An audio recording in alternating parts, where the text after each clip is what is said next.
Merci, bienvenue au Zénith sur Equinox. On salue tous les membres de la commission. Yann Philémon qui a rendu son rapport hier à travers un communiqué de toutes les façons qui était destiné à faire davantage la synthèse de ce rapport qui a été déposé, apprend-on, sur la table du chef de l'État il y a quelques 6 mois. Donc, le Premier ministre, mais aussi le garde des Sceaux et également le DGSN, M. Jean-Baptiste Bokam, mais surtout les rapporteurs de cette fameuse commission, M. Atanganji Paul, ministre chargé des missions, mais aussi et surtout secrétaire permanent du Conseil national de sécurité. On en reparlera donc tout à l'heure. Le temps de vous souhaiter encore une fois la bienvenue à travers le monde qui nous regardait. Et le panel est constitué, prête à mettre les petits plats dans les grands. Charles Amel Mbachou, bonjour. Bonjour Sam Severango et bonjour au ministre de la Santé André Mamafouda. J'espère au moins que vous vous êtes rapprochés et que vous êtes au courant des enregistrements pour le bateau Africa Merci. 1695 cas seulement pour le centre. C'est bien. Et parlant de santé, il y a une bonne nouvelle pour le continent africain avec la désignation du nouveau directeur général de l'OMS. Il est ressortissant de l'Éthiopie. Il est âgé de 52 ans. Le vote est intervenu hier face à un candidat britannique. Merci d'être là aussi ce matin, Madame Megui Mapoko Ndombu. Voilà, bonjour. Bonjour Sam, bonjour à tous nos téléspectateurs du Zénith et un bonjour particulier au ministre des Transports que j'interpelle ce matin afin qu'il se penche un peu sur la question des conducteurs de camions, de gros porteurs, qu'il essaye de réguler ce secteur-là parce que quand on voit comment ces derniers se comportent dans nos agglomérations, on est un peu inquiété. C'est désormais dangereux de se retrouver aux côtés d'un gros porteur avec un conteneur quand on sait ce qui est déjà advenu. Voilà, les gros porteurs sur nos routes qui dictent leurs lois, c'est vrai, ça pourra peut-être faire l'objet d'une prochaine colère, mais parlant de porteurs et des gros porteurs, celle-là reconnue dans la catégorie des dockers au port autonome de Douala, on en parlera dans la section environnement ce matin avec nos invités, parce qu'ils sont bien nombreux, qui sont parmi nous ce matin. On recevra donc leur porte-parole, M. Jean-Pierre Vumbi Ebale. Vous êtes là encore ce matin. Bombok Bengan, bonjour. Bonjour Sam, je salue encore mon ami et très cher ami Edouard Fauchivé qui a bloqué la centrale d'embauche là-bas au port de Douala parce qu'il ne vous souhaite plus que les dockers soient recrutés en masse alors qu'il se plaignait qu'il n'y a pas assez de dockers. Bon, si c'est votre ami, comme vous le dites, vous pourriez lui faire entendre raison pour qu'il revienne à de bien meilleures considérations. On va en reparler. On démarre maintenant le Zénith avec l'histoire de tendance qui est là ce matin pour nous raconter ce qui se fait, ce qui est considéré comme la dépigmentation, le phénomène du décapage au Cameroun. Bonjour. Bonjour Sam Severango, bonjour encore à toutes les femmes qui mettent l'huile pour devenir un peu clair. L'onjangsan, on appelle ça l'onjangsan. Bonjour à toutes les femmes qui mettent l'onjangsan parce que c'est ça qui est à la mode maintenant. Hey, maman, oh, pardon, sortez. Tendez vos tympans, vous m'écoutez, pardon. Megui, c'est chaud. Hein? L'onjangsan est en train de faire fort dehors. Au point où il y a une date. Je vais demander à tous les auditeurs, à tous les téléspectateurs s'ils n'ont pas un produit qu'on peut prendre et redevenir noir. Si je commence à faire l'onjangsan, est-ce qu'il y a un médicament qu'on peut avaler pour redevenir noir? S'il vous plaît, si vous avez, écrivez dans mon inbox Facebook, je vais vous répondre. Ou encore vous envoyez les messages au numéro que Megui va vous donner. Parce qu'il y a une dame qui est en difficulté. C'était un jeune marin et qui revenait de guerre. Son mari, c'est un marin. Ça fait 8 mois, le gars était venu en mer, Sam. Il est revenu hier. Oh, sa femme avait changé de couleur. Comme elle était d'abord noire comme Nonkuta. Si tu la vois maintenant, on peut se mirer sur elle. Elle est devenue blanche. Blanche, le genre, comme une blanche. On voit même les veines. Son mari dit, mais je ne peux pas te laisser. Je voyage. J'ai fait seulement 8 mois, je reviens que tu as changé de teint. Elle dit, ouais, ben, je voulais seulement te surprendre. L'homme a dit, mais surprendre comment? Elle dit, j'ai fait ça pour toi. De deux, son mari lui dit que, mais, voilà mes enfants qui ont échoué au deuxième trimestre, tu me dis que tu voulais me surprendre, donc ça a pris feu. Il a dit qu'elle a jusqu'à 1 semaine pour devenir noir, qu'il n'a pas épousé la blanche, qu'il a épousé une femme noire. Alors, papa, pardon.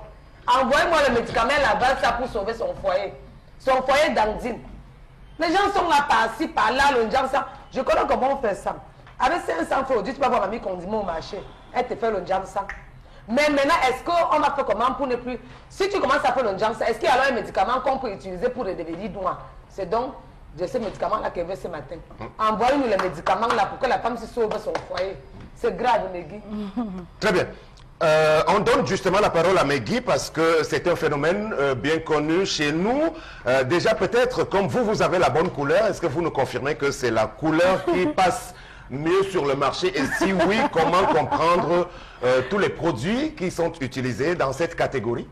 Je crois que si c'est la couleur qui passe sur le marché, je ne sais pas. Je ne sais pas, il faudrait peut-être demander à ces femmes-là pourquoi est-ce qu'elles se décident finalement à changer de couleur de peau. Alors, cas pratique, qu'est-ce que vous utilisez en cette matière? Qu'est-ce que j'utilise? Oui. Un lait de toilette. Tout simplement. Oui. Après, tu demandes ce que j'utilise ça. Ceux qu'avant étaient noirs, non, mais j'ai seulement nettoyé ma peau. Ne croyez pas que... Même si... Non, je ne me décape pas, je nettoie. J'utilise un lait qu'on compose. Et la personne qui compose mon lait, elle est là. Si vous voulez avoir mon teint, venez me voir. Je sais comment elle compose. Alors, comment... est-ce qu'on ne peut pas stigmatiser donc une bonne fois pour tous ceux-là ou toutes celles-là qui font dans les compositions des laits? Oui, il faudrait les stigmatiser. C'est une pratique dangereuse, ça il faut l'avouer, parce que aujourd'hui vous avez des jeunes filles qui en font toute une activité commerciale, qui n'ont pas forcément suivi une formation de chimiste, de cosmétologue, et qui se lancent comme ça. Voilà, elles utilisent des ingrédients piqués ça et là, très nocifs pour la santé. C'est aujourd'hui un véritable problème cas de santé publique, la dépigmentation. On connaît ce que ça entraîne comme conséquence, des cancers de la peau et tout. Mais maintenant, il ne faut pas occulter aussi le fait que ces femmes qui décident de changer de couleur de peau sont influencées quand même par la société. Parce qu'on décrit ce phénomène de décapage, mais souvent, c'est des conséquences directes de ce qui se passe, de ce qu'on leur impose pratiquement, même dans leur lieu de service. Dans leur lieu de service où elles ont des professions qui sont beaucoup liées à leur image, ont des employeurs qui estiment que c'est le teint, comme on dit au quartier, le teint commercial, et que c'est celui-là qui passe le mieux. Même les hommes, par rapport à leur compagne, quand une femme elle a son teint ébène et tout, elle se rend compte que son homme préfère, parce que voilà, dans un couple, on sait quand son homme va voir ailleurs, elle se rend compte que chaque fois c'est des femmes de couleur claire. Elles peuvent être influencées à tort, hein, à tort. Elles peuvent être influencées par cela et se dire que bon voilà, pour pouvoir accéder pour pouvoir avoir certaines choses, il faudrait peut-être qu'elle... Maintenant, il faut dire que cette couleur, on peut l'avoir soit par naissance, soit vous êtes né hybride, c'est-à-dire métisse de père blanc et de mère noire, ça peut arriver. Vous pouvez l'avoir tout simplement naturellement comme ça et vous l'entretenez comme c'est peut-être votre cas. Maintenant, on peut l'avoir et c'est ça qui est dangereux avec les injections et tout type de choses. Les injections, qui sont les injections et je vais m'aller plus loin. Oui. Il y a, pour ceux qui n'ont pas assez de moyens, parce que il y a des méthodes de dépigmentation qui coûtent extrêmement cher, extrêmement onéreuses. On va vous parler d'une injection à 450 000 francs. Vous voyez? Mais pour celles qui n'ont pas de moyens pour le faire, elles vont au marché. Il y a des compositions alambiquées, franchement, d'eau de javel, de détergent, de savon. Et là, ça devient bien plus dangereux. Voilà. Charles Lamel, on avait reçu il y a quelque temps ici un spécialiste qui était d'accord pour reconnaître que c'est une activité dangereuse. Bon, maintenant, vous nous avez fait savoir par le passé également que dans la région de l'Ouest, je crois l'Indé essentiellement, et là j'en viens à ce que Megui disait, le teint commercial. Donc au-delà du milieu professionnel, il y a le regard de l'homme qui a besoin d'une femme qui brille. Alors, disons, Sam Severango, que là, nous rentrons dans ce qu'on appelle les critères esthétiques de beauté. Si vous allez du côté de la Côte d'Ivoire, notamment chez les dents, plus la femme a les lèvres, plus elle est belle. Vous allez chez les Angni, plus la femme est géante, plus elle est belle.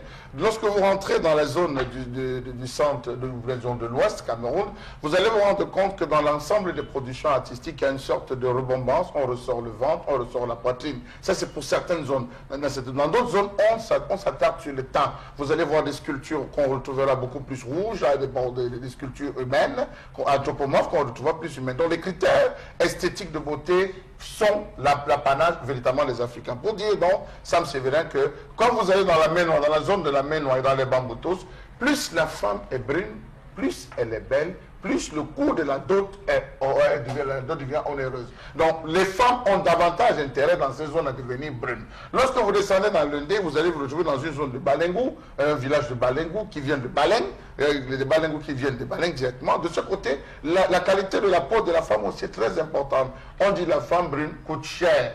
Vous avez une femme brune, elle vous coûte cher parce que l'entretien de la peau. Mais maintenant, Sam Sévérin, en gros, il y a ce que j'appelle le mimétisme de la société qui fait en sorte que la femme qui vit avec son mari, peut-être se rend compte qu'en termes d'amis, son mari ne traîne qu'avec des femmes brunes. Elle se rend compte que même dans la façon avec laquelle il regarde la télévision, il a plus d'appréciation vers un certain type de couleur. Elle se retrouve sans le vouloir à dire, ok, puisque c'est ce que mon mari a tendance à regarder, n'oublions pas que les femmes nous observent plus que nous ne le pensons. Les femmes nous connaissent mieux. Elle se dit, je vais faire, moi aussi je veux prendre ce temps pour pouvoir rester dans la même gamme des gens que mon mari aime et ne pas me détacher de cela. Donc, est-ce que ce n'est pas ça qui fait en sorte qu'elle se retrouve là? Alors, ça peut être aussi qu'elle a une copine, elle a des copines, ou alors dans les rayons du village, des associations, où c'est la tendance à être toute brune. Et elle a voulu s'essayer, malheureusement. Très bien. Elle a tiré la colère. Alors, on prend votre opinion sur le sujet. Bon, Megan? Oui, je ne reviens pas sur ce que les autres ont dit, puisque je partage pratiquement ce point de vue. J'ajoute simplement que, effectivement, Megui a parlé tout à l'heure de l'ambiance sociale.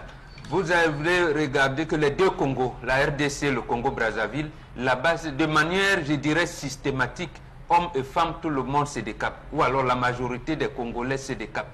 Parce que je ne sais pas ce qui a apporté cela. En RDC surtout. Oui, voilà, tout le monde. Et vous voyez, c'est davantage au niveau des artistes et même des hommes politiques, hein, même dans ceux qui dirigent leur pays respectifs. Donc, c'est un effet de mode qui, moi, je souhaite, et je termine par là, qu'on doit se référer aux orientations, alors aux conseils donnés par des médecins. Ce n'est pas bon, ce n'est pas bon, ce n'est pas bon. Ce n'est pas bon du tout, sachant que dans d'autres pays en Afrique de l'Ouest, comme le Sénégal, on se garde bien de verser dans ce type de pratique parce que là-bas, la femme belle, c'est celle qui garde sa peau noire, ébène. Donc, ici au Cameroun, on termine par vous, Tendance. Oui, est-ce qu'il ne faut pas demander à tes sœurs une bonne fois de ne pas s'adonner à ces pratiques, surtout si on n'a pas les moyens de s'offrir les bonnes... Même si Dieu va m'insulter, la majorité des femmes veulent être brunes.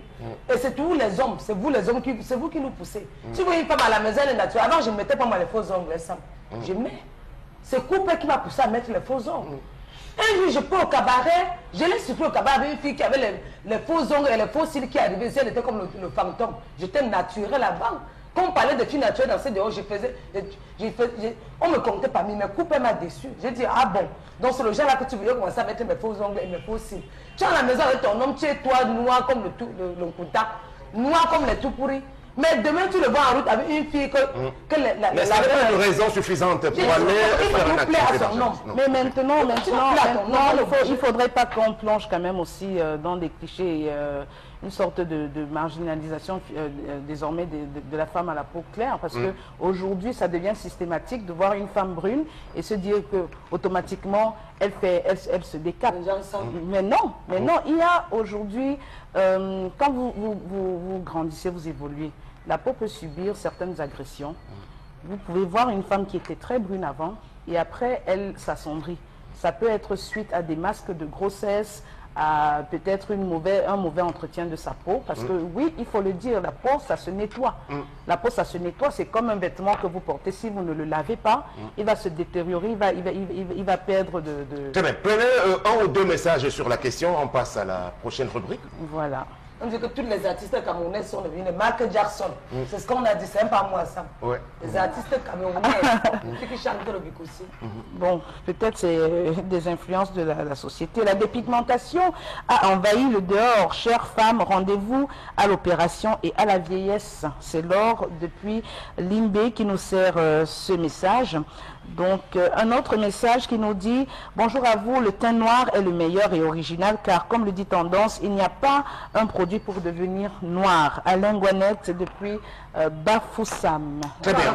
On passe à la prochaine rubrique qui s'appelle « La colère de Charles Hamel » et ce matin, il nous propose une incursion dans le monde, notamment comment je peux intituler cela? C'est-à-dire, on appelle ça les sabots vulgairement. Donc, les véhicules qui sont généralement et très souvent interpellés parce que mal garés dans la rue.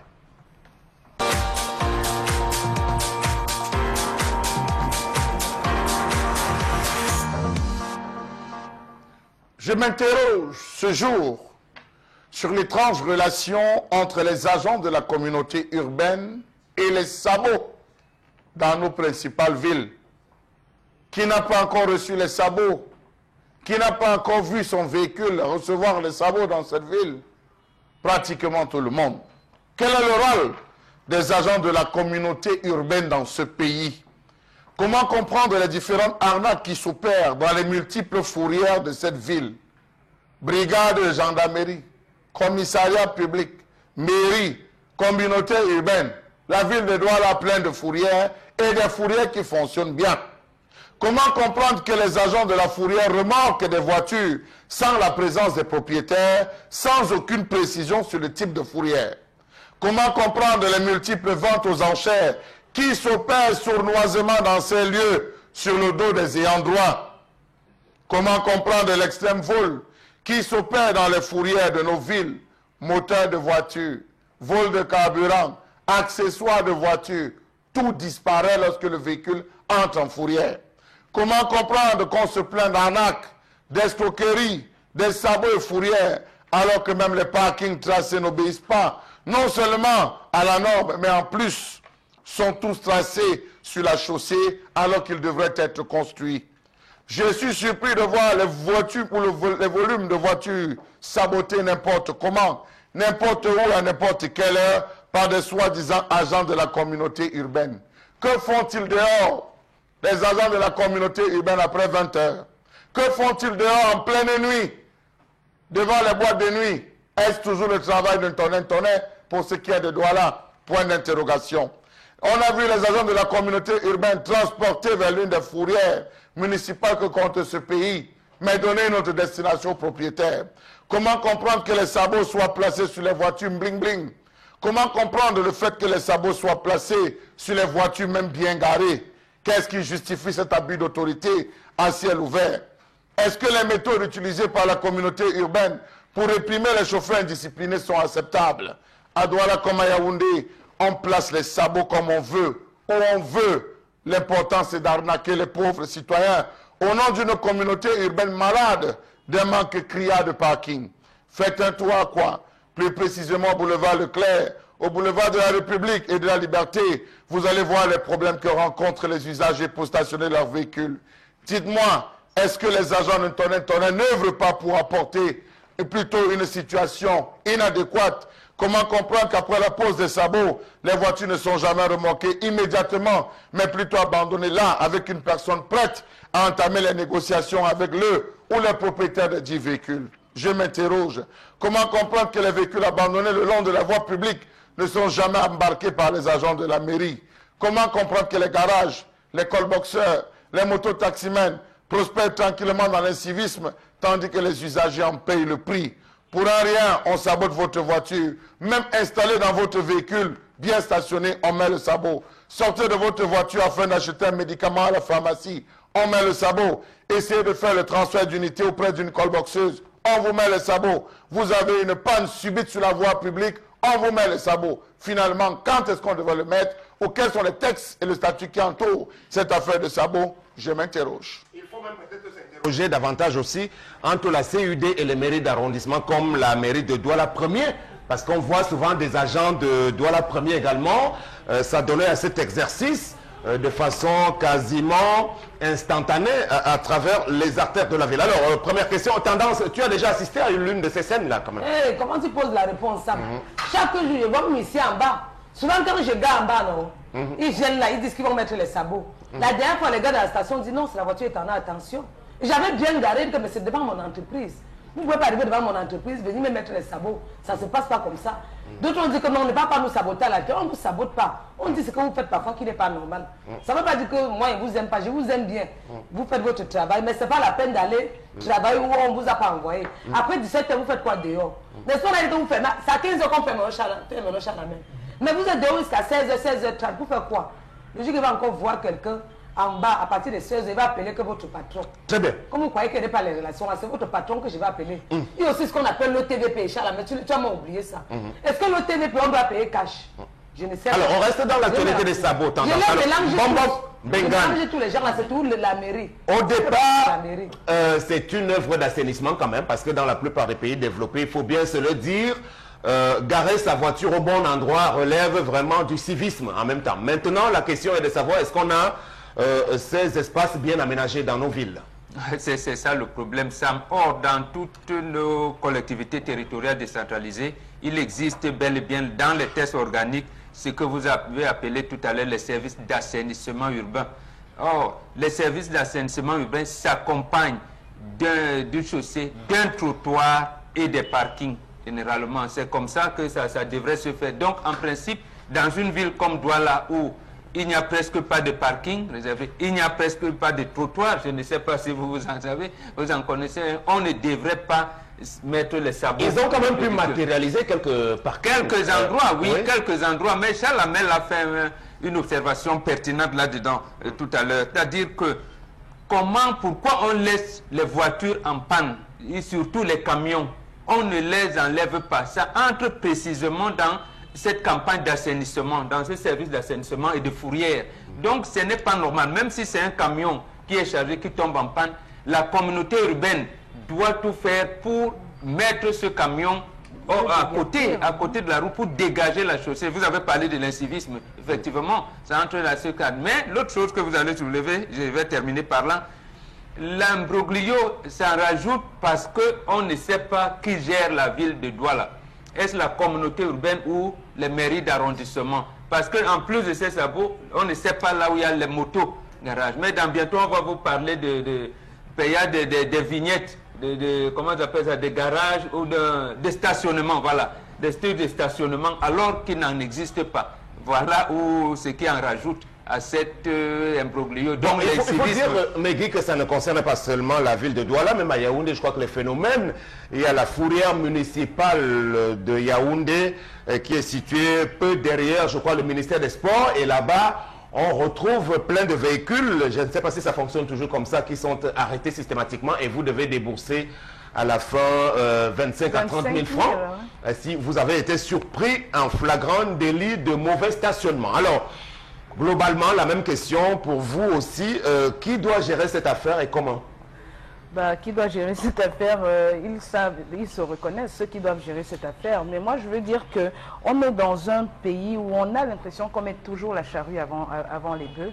Avant les bœufs. On a toujours l'impression que les responsables sont surpris de ce qui arrive. On ne peut pas mettre des mesures en place alors qu'on n'a pas pris des dispositions antérieures pour faciliter l'application de ces mesures-là. Alors, on est dans un pays où il n'y a même pas, bientôt, on va se retrouver avec plus de véhicules que d'habitants. Parce que je prends la ville de Douala particulièrement. Il y a extrêmement de véhicules dans la ville de Douala, mais il n'y a pas de place il n'y a pas de place de parking. Il n'y en a pas, il faut se dire la vérité. Parfois, même nous sommes ici, juste en bas là, tu cherches une place de parking, tu n'en trouves pas. Tu n'en trouves pas. Tu tournes, tu n'en trouves pas. On a des immeubles qui sont là, on ne prévoit pas de parking souterrain, on ne prévoit pas de parking souterrain. On construit la ville comme ça, le pays comme ça, à l'envolée comme ça, sans prendre des mesures. Mais après, on vous envoie des agents communaux qui viennent mettre des sabots et qui choisissent, parce que c'est désormais fait même à tête chercheuse. On a plein de voitures, des cadavres de voitures qui sont là sur des... Personne, ça ne bouge pas pendant 1 an, pendant 2 ans. On se demande bien à qui ces voitures appartiennent. Ça ne bouge pas. Alors, j'ai parlé hier de la rue, la nouvelle route Bessengue. Là où il y a la nouvelle casse. Là où il y a la nouvelle casse. Derrière marché. Voilà, où il y a la nouvelle casse. On a de la ferraille qui se retrouve sur la chaussée. Imaginez que vous allez à cette rue-là, vous devez garer. Vous allez garer où? Vous allez garer où? Les voitures qui vont devoir circuler, comment elles font pour circuler? S'il y a un enfant qu'il faut éviter, vous-même, en évitant cet enfant qui traverse la route, vous vous retrouvez face à face avec de la ferraille. Donc avant d'envoyer des agents communaux, faire comme si oui, on était en train de travailler vraiment à l'assainissement de la ville. Il faut penser... il faut faire... Donc on est rattrapé aujourd'hui parce qu'on on a des un vrai plan directeur d'urbanisation de nos villes. On a des sens interdits, on n'a pas déjà assez de routes, mais il y a des sens interdits partout. C'est franchement... Disons quand même que Yaoundé se porte un peu mieux là-dessus parce que je crois savoir également qu'au niveau de l'esplanade, même autour de l'hôtel de ville, en face de la direction générale de la CNPS, à cet endroit-là, bon, il y a quand même des parkings qui sont assez bien matérialisés. On peut en citer quelques autres dans la cité, mais Douala fait face vraiment à cette pénurie de parking. Si tu le permets, je voudrais demander, voilà, pour chuter, c'est pareil que des places de parking, même les feux de signalisation. On a des grands carrefours où on se retrouve souvent là, les feux de signalisation ne fonctionnent pas. Et c'est bizarre parce que les agents de la police, excusez-moi, aiment bien se retrouver à ces endroits-là. Voilà. C'est bizarre. Charles Amel, pour terminer. Alors, disons que gérer, il faut prévoir. On doit prévoir, il doit avoir des prévisions. Est-ce que la ville de Douala véritablement jouit d'un plan? C'est une question qu'il faut se poser. Est-ce que, comme celle de la Chine, quand on voit les villes comme Guangzhou, on voit les villes qui sont pensées, on imagine même dans 40 ans comment devrait être la ville, on fait des maquettes, on étudie, on analyse en termes de voies terrestres, voies souterraines, on étudie. Est-ce que Douala c'est pareil? Point d'interrogation. Sam Sévérin, nous sommes dans une ville quelconque, excusez-moi de dire, nous sommes dans une ville quelconque pilotée par un médecin. Il est temps qu'on revienne aux choses sérieuses dans cette ville. Qu'est-ce que le sabot? Quand est-ce que vous avez bien garé? Quand est-ce que vous avez mal garé? À quel moment vous êtes dans l'incivisme? À quel moment vous êtes dans la norme? Même ceux qui sont en route là avec ces voitures de remorque, ils ne le savent pas. Parce que ça, c'est là, faites un tour. Je vais citer une boulangerie, c'est des épaules. Commence à partir de 9h, de 7h30 jusqu'à midi, vous ne parvenez pas à circuler de ce côté. Parce que les gens viennent garer pour acheter le pain.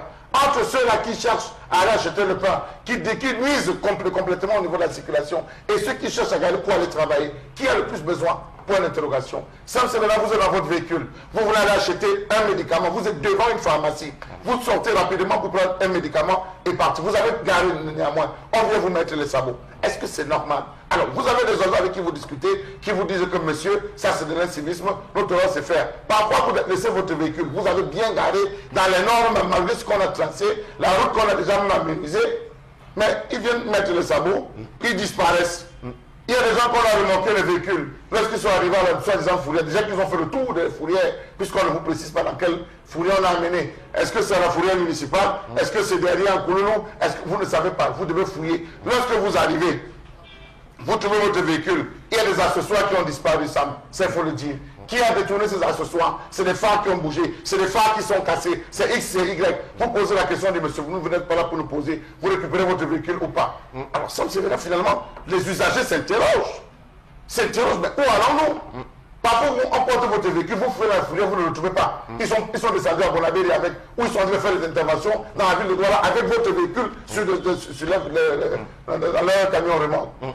C'est une entreprise quelquefois d'arnaque, même il faut le dire, parce qu'il y a beaucoup de combines tout autour. Il va falloir revoir un peu les fondements même de cette opération en matière de parking qui n'existe presque pas en nombre suffisant à Douala. Principalement, c'était l'objet de votre colère. On va passer à notre invité en restant toujours dans le domaine de l'environnement, puisque on parlait de l'afflux, du très grand flux de véhicules aujourd'hui à Douala qui transitent par le port de Douala. Le port autonome de Douala est donc au cœur de l'actualité encore à la faveur des actions menées par le collectif de ce qu'on appelle là-bas les dockers. Nous recevons sur ce plateau à présent leur porte-parole, monsieur Jean-Pierre Vundi Ebale, qui est là également. Bonjour. Oui, bonjour, monsieur. Vous allez bien? Alors, présentez-vous rapidement vous-même parce que vous avez une autre responsabilité sur le plan national.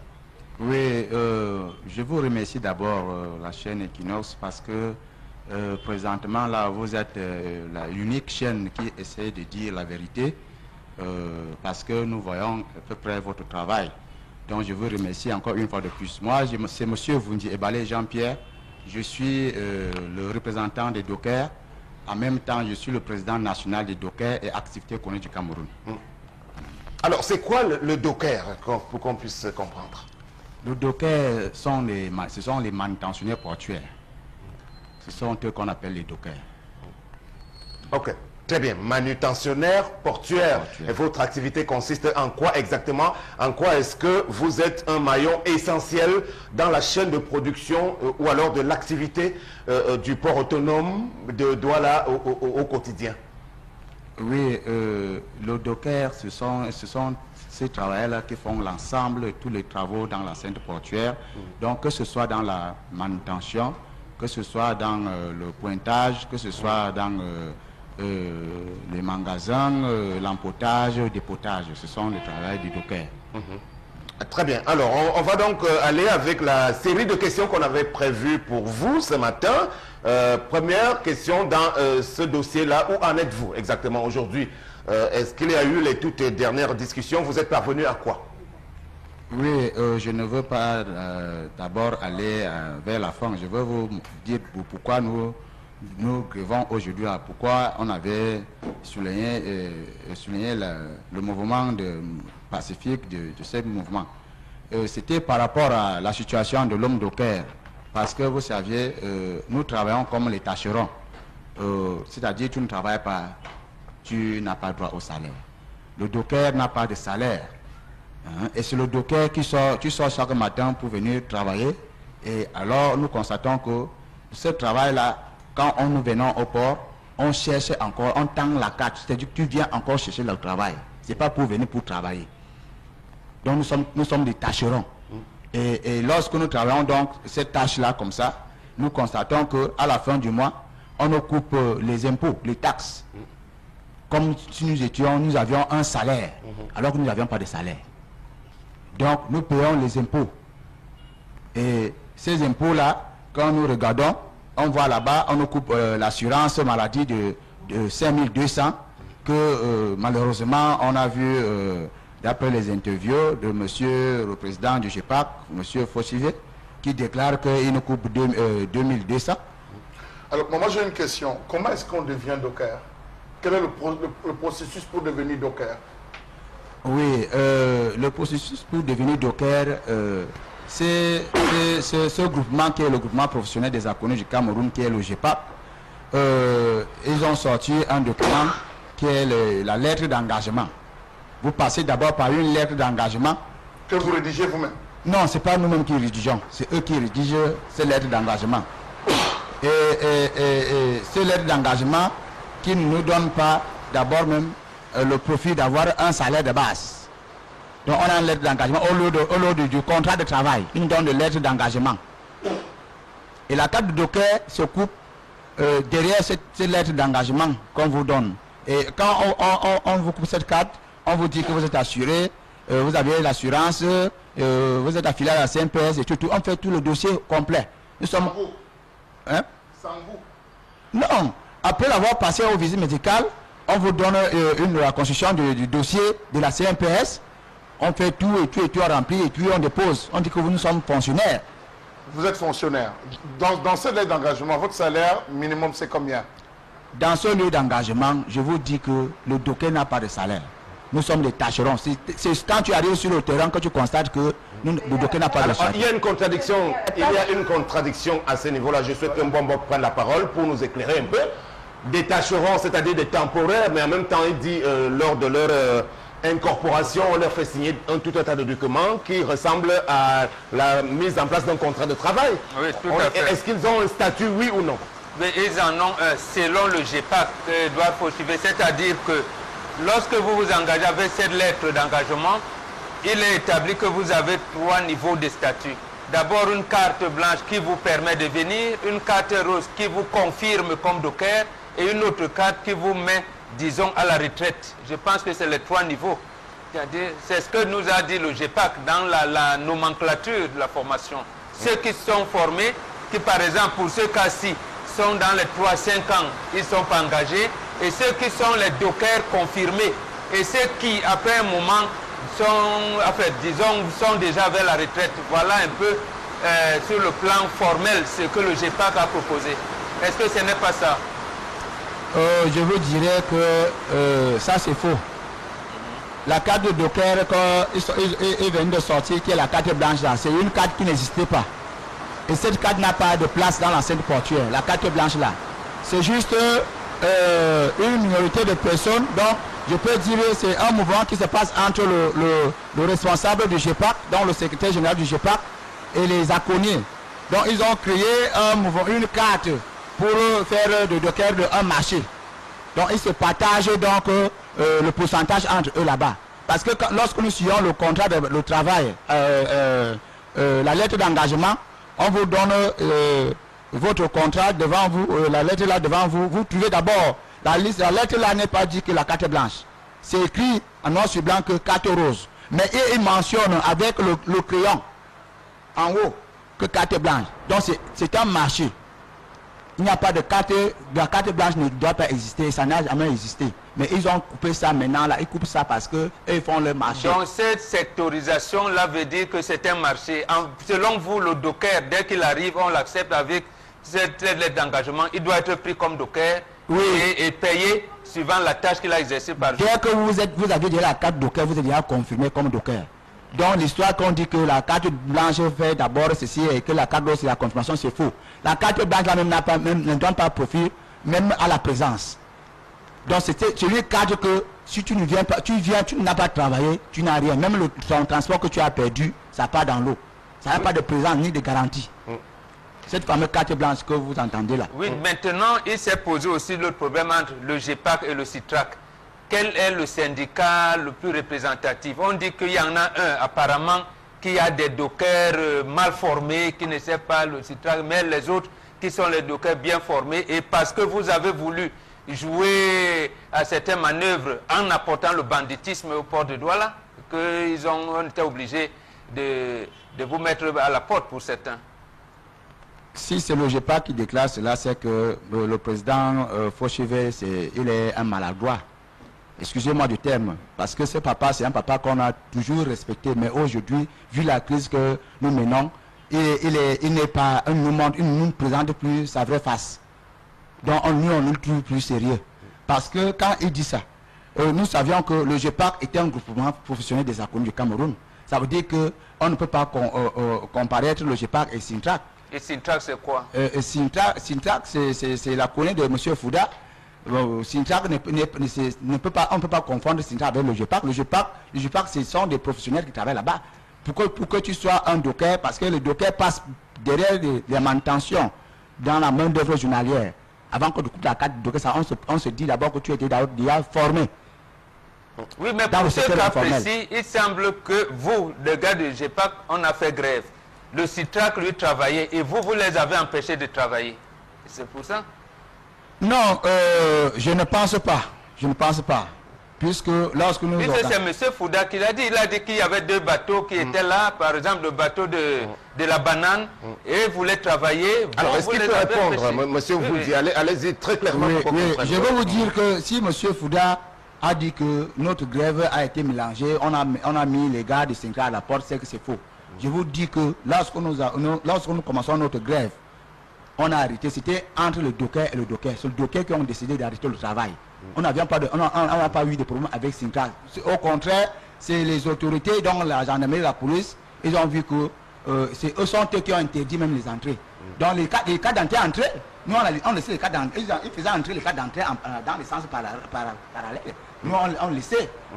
Donc c'était la grève était entre le docker et le docker. Donc le docker qui avait bloqué le travail. Vous relevez essentiellement de quelle administration finalement? Est-ce que c'est ce fameux GEPAC qui vous gère? Est-ce que le port autonome lui-même, parce qu'on a vu dans les négociations finalement le directeur général s'est mis sur la table des discussions. Qui est responsable de votre existence là-bas au port? Oui, le responsable de notre existence là-bas au port, c'est le GEPAC. C'est le GEPAC, donc c'est notre chef d'établissement, c'est SG. Et donc le secrétaire général exécutif par intérim. C'est lui qui est notre responsable. Mais apparemment, nous les dockers, nous prions vraiment à notre gouvernement, si vraiment le PAD peut nous prendre en charge. Très bien, on va revenir à vous, monsieur Vundi, le temps de marquer une petite pause et permettre à ce que le Mbombok qui semble être bien outillé sur ce sujet nous dise s'il est possible d'accéder à cette, je peux parler de revendication, cette suggestion ces plaidoyers, est-ce que finalement ils peuvent être pris en charge comme de véritables employés du port autonome? Absolument, Sam. Et ils sont un maillon essentiel. Vous avez entendu parler à un moment ici des tube hits, c'est-à-dire c'est les gens qui mettent les marchandises dans les bateaux. Et lorsque le bateau accouche, c'est encore eux qui déchargent les bateaux. C'est eux qui font ces transactions-là. Et vous avez également entendu parler des avaries. On vous dit commissaire aux avaries. C'est-à-dire qu'à un moment donné, lorsque le travail n'est pas bien fait, ça incombe donc à ces regroupements-là. Et aujourd'hui, où l'activité portuaire peut évoluer jusqu'au port de Kribi et tout, il faut donc qu'il soit professionnalisé pour qu'il y ait moins d'avaries. Ainsi de suite. Et M. Vundi va nous éclairer tout à l'heure. Par exemple, lorsqu'ils ont engagé les grèves, je pense que c'est ça, monsieur. D'accord. Très bien. Alors, tendance, de peur qu'on ne t'oublie, tu poses ta question. Les tourheads, donc c'est vous qu'on appelle les tourheads. C'est comment mon père? Oui, c'est nous, c'est nous. Quand on est d'accord, que vous portez les sacs de riz. Les sacs de riz, c'est vous qui déchargez les bateaux. Oui, le port n'est pas seulement fait pour décharger les sacs de riz. Le port a multiples fonctions. Ah. Donc, sur ces multiples fonctions, c'est les dockers qui font tous ces travaux-là. Ah, donc c'est vous les dockers? C'est nous les dockers. Et comment on voit la différence entre les tourheads et les dockers? Donc c'est même gens. C'est les mêmes gens. Donc c'est l'ensemble. L'ensemble. Vous avez trouvé que c'est une chaîne. Donc nous tous, tous sont des dockers. Et depuis que vous êtes tensionné là, qu'est-ce que le Ngom a dit? Parce que même s'il ne disait rien, c'est ce que veut le dire. Bon, le Ngom n'était pas au courant de tous ces mouvements-là. Ah bon? Oui, le gouvernement camerounais n'était pas au courant. Parce que le gouvernement camerounais, ils avaient sorti une convention qui permettait à tous les travailleurs de vivre à l'aise. Mais cette convention-là a été bloquée entre le patronat et notre représentant, le président du GEPAC, qui gère donc le travailleur. Ils ont donc pris cette convention, ils ont vendu ça. Donc ils ont mangé l'argent en vendant la vie des travailleurs. Donc c'est eux qui en Ça, c'est votre point de vue sous réserve des précisions qui pourront être faites par M. Edouard Fauchivet, dont on apprend qu'il est bientôt en fin de mandat. Parce qu'apparemment, ce sont des élections, il y a un mandat. Oui, oui. Et d'ici février, il y aura des élections. Donc il est en train de pencher son mandat. Ta dernière question. Ma dernière question, non. Moi, je ne sais même pas si c'est la question. J'ai envie de dire à notre invité, parce que le Ngom est là pour nous écouter. Il nous regarde dans les bureaux. Moi, je tourne les bureaux, c'est parce qu'il n'aime pas me faire voir. Dis au Ngom dans ce que vous voulez pour votre situation maintenant au port. Regarde les caméras, tu dis, il nous regarde. Non, je peux vous dire que le Ngom est déjà au courant. Parce que moi-même, qui suis devant vous aujourd'hui, j'ai été confondu parce que on a voulu me traiter d'un individu qui est entré dans l'ancienne portuaire et venait organiser des troubles, alors qu'ils n'ont pas voulu afficher mon vrai image. Donc je ne suis pas un individu ni un voyou. Je suis d'abord un président du syndicat, je suis le président du syndicat national libre du docker. Est-ce que vous travaillez effectivement dans le sens des intérêts de vos camarades? Parce qu'on peut vous soupçonner quelque part aussi de temps en temps, puisque vous avez accepté une fois de reprendre le travail alors que les solutions n'étaient pas trouvées. Voilà, vous saviez, quand le docker grève, il y a des principes. Quand tu réclames quelque chose, en réclamant, il faut tendre la main. Ça veut dire que quand on te dit que arrête et viens d'abord, on essaie de voir, tu vas arrêter. On n'a pas organisé la grève pour faire les casses et tuer. On a organisé la grève, c'était pour qu'ils nous améliorent notre situation. C'est ça. Donc quand le gouverneur demande que arrêtez et vous venez, la première séance était chez le gouverneur. Le gouverneur a donné les instructions au directeur du port pour qu'il essaie de rassembler les Akounis et notre responsable qui est le secrétaire général du GEPAC et en même temps le président du GEPAC. On lui a donc confié la responsabilité de rassembler ces gens-là et qu'il doit convoquer donc la réunion lundi qui était le lundi le 15.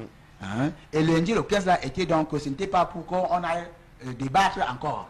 C'était pour qu'il y avait déjà la feuille de route et que le gouverneur avait demandé aux directeurs qu'ils essaient de regarder ensemble avec nous et nos représentants et les accompagnants. Et quand vous êtes revenu le 15, on vous a encore ramené à la table. Voilà, ce qui cause donc le problème maintenant là. Ce qui fait en sorte que la grève reprenne donc.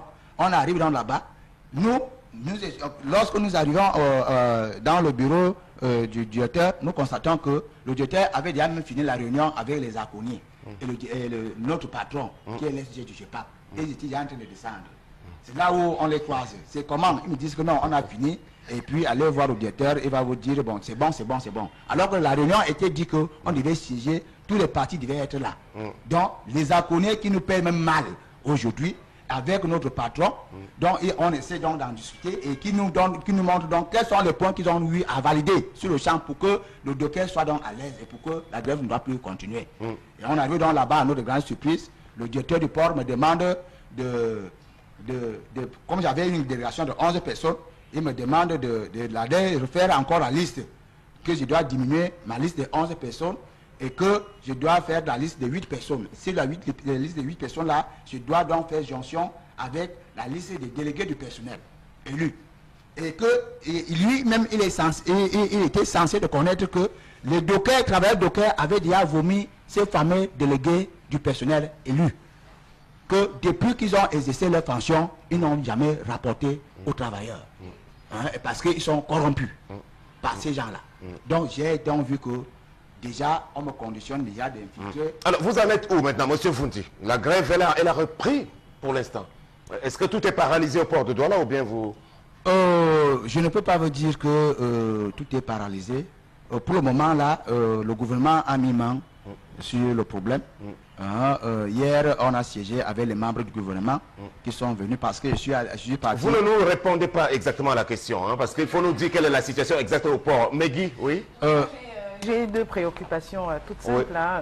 Je voudrais savoir, alors combien d'heures de travail compte la journée d'un docker, déjà en premier, et puis on sait que votre travail relève beaucoup plus du physique, de la force physique et tout.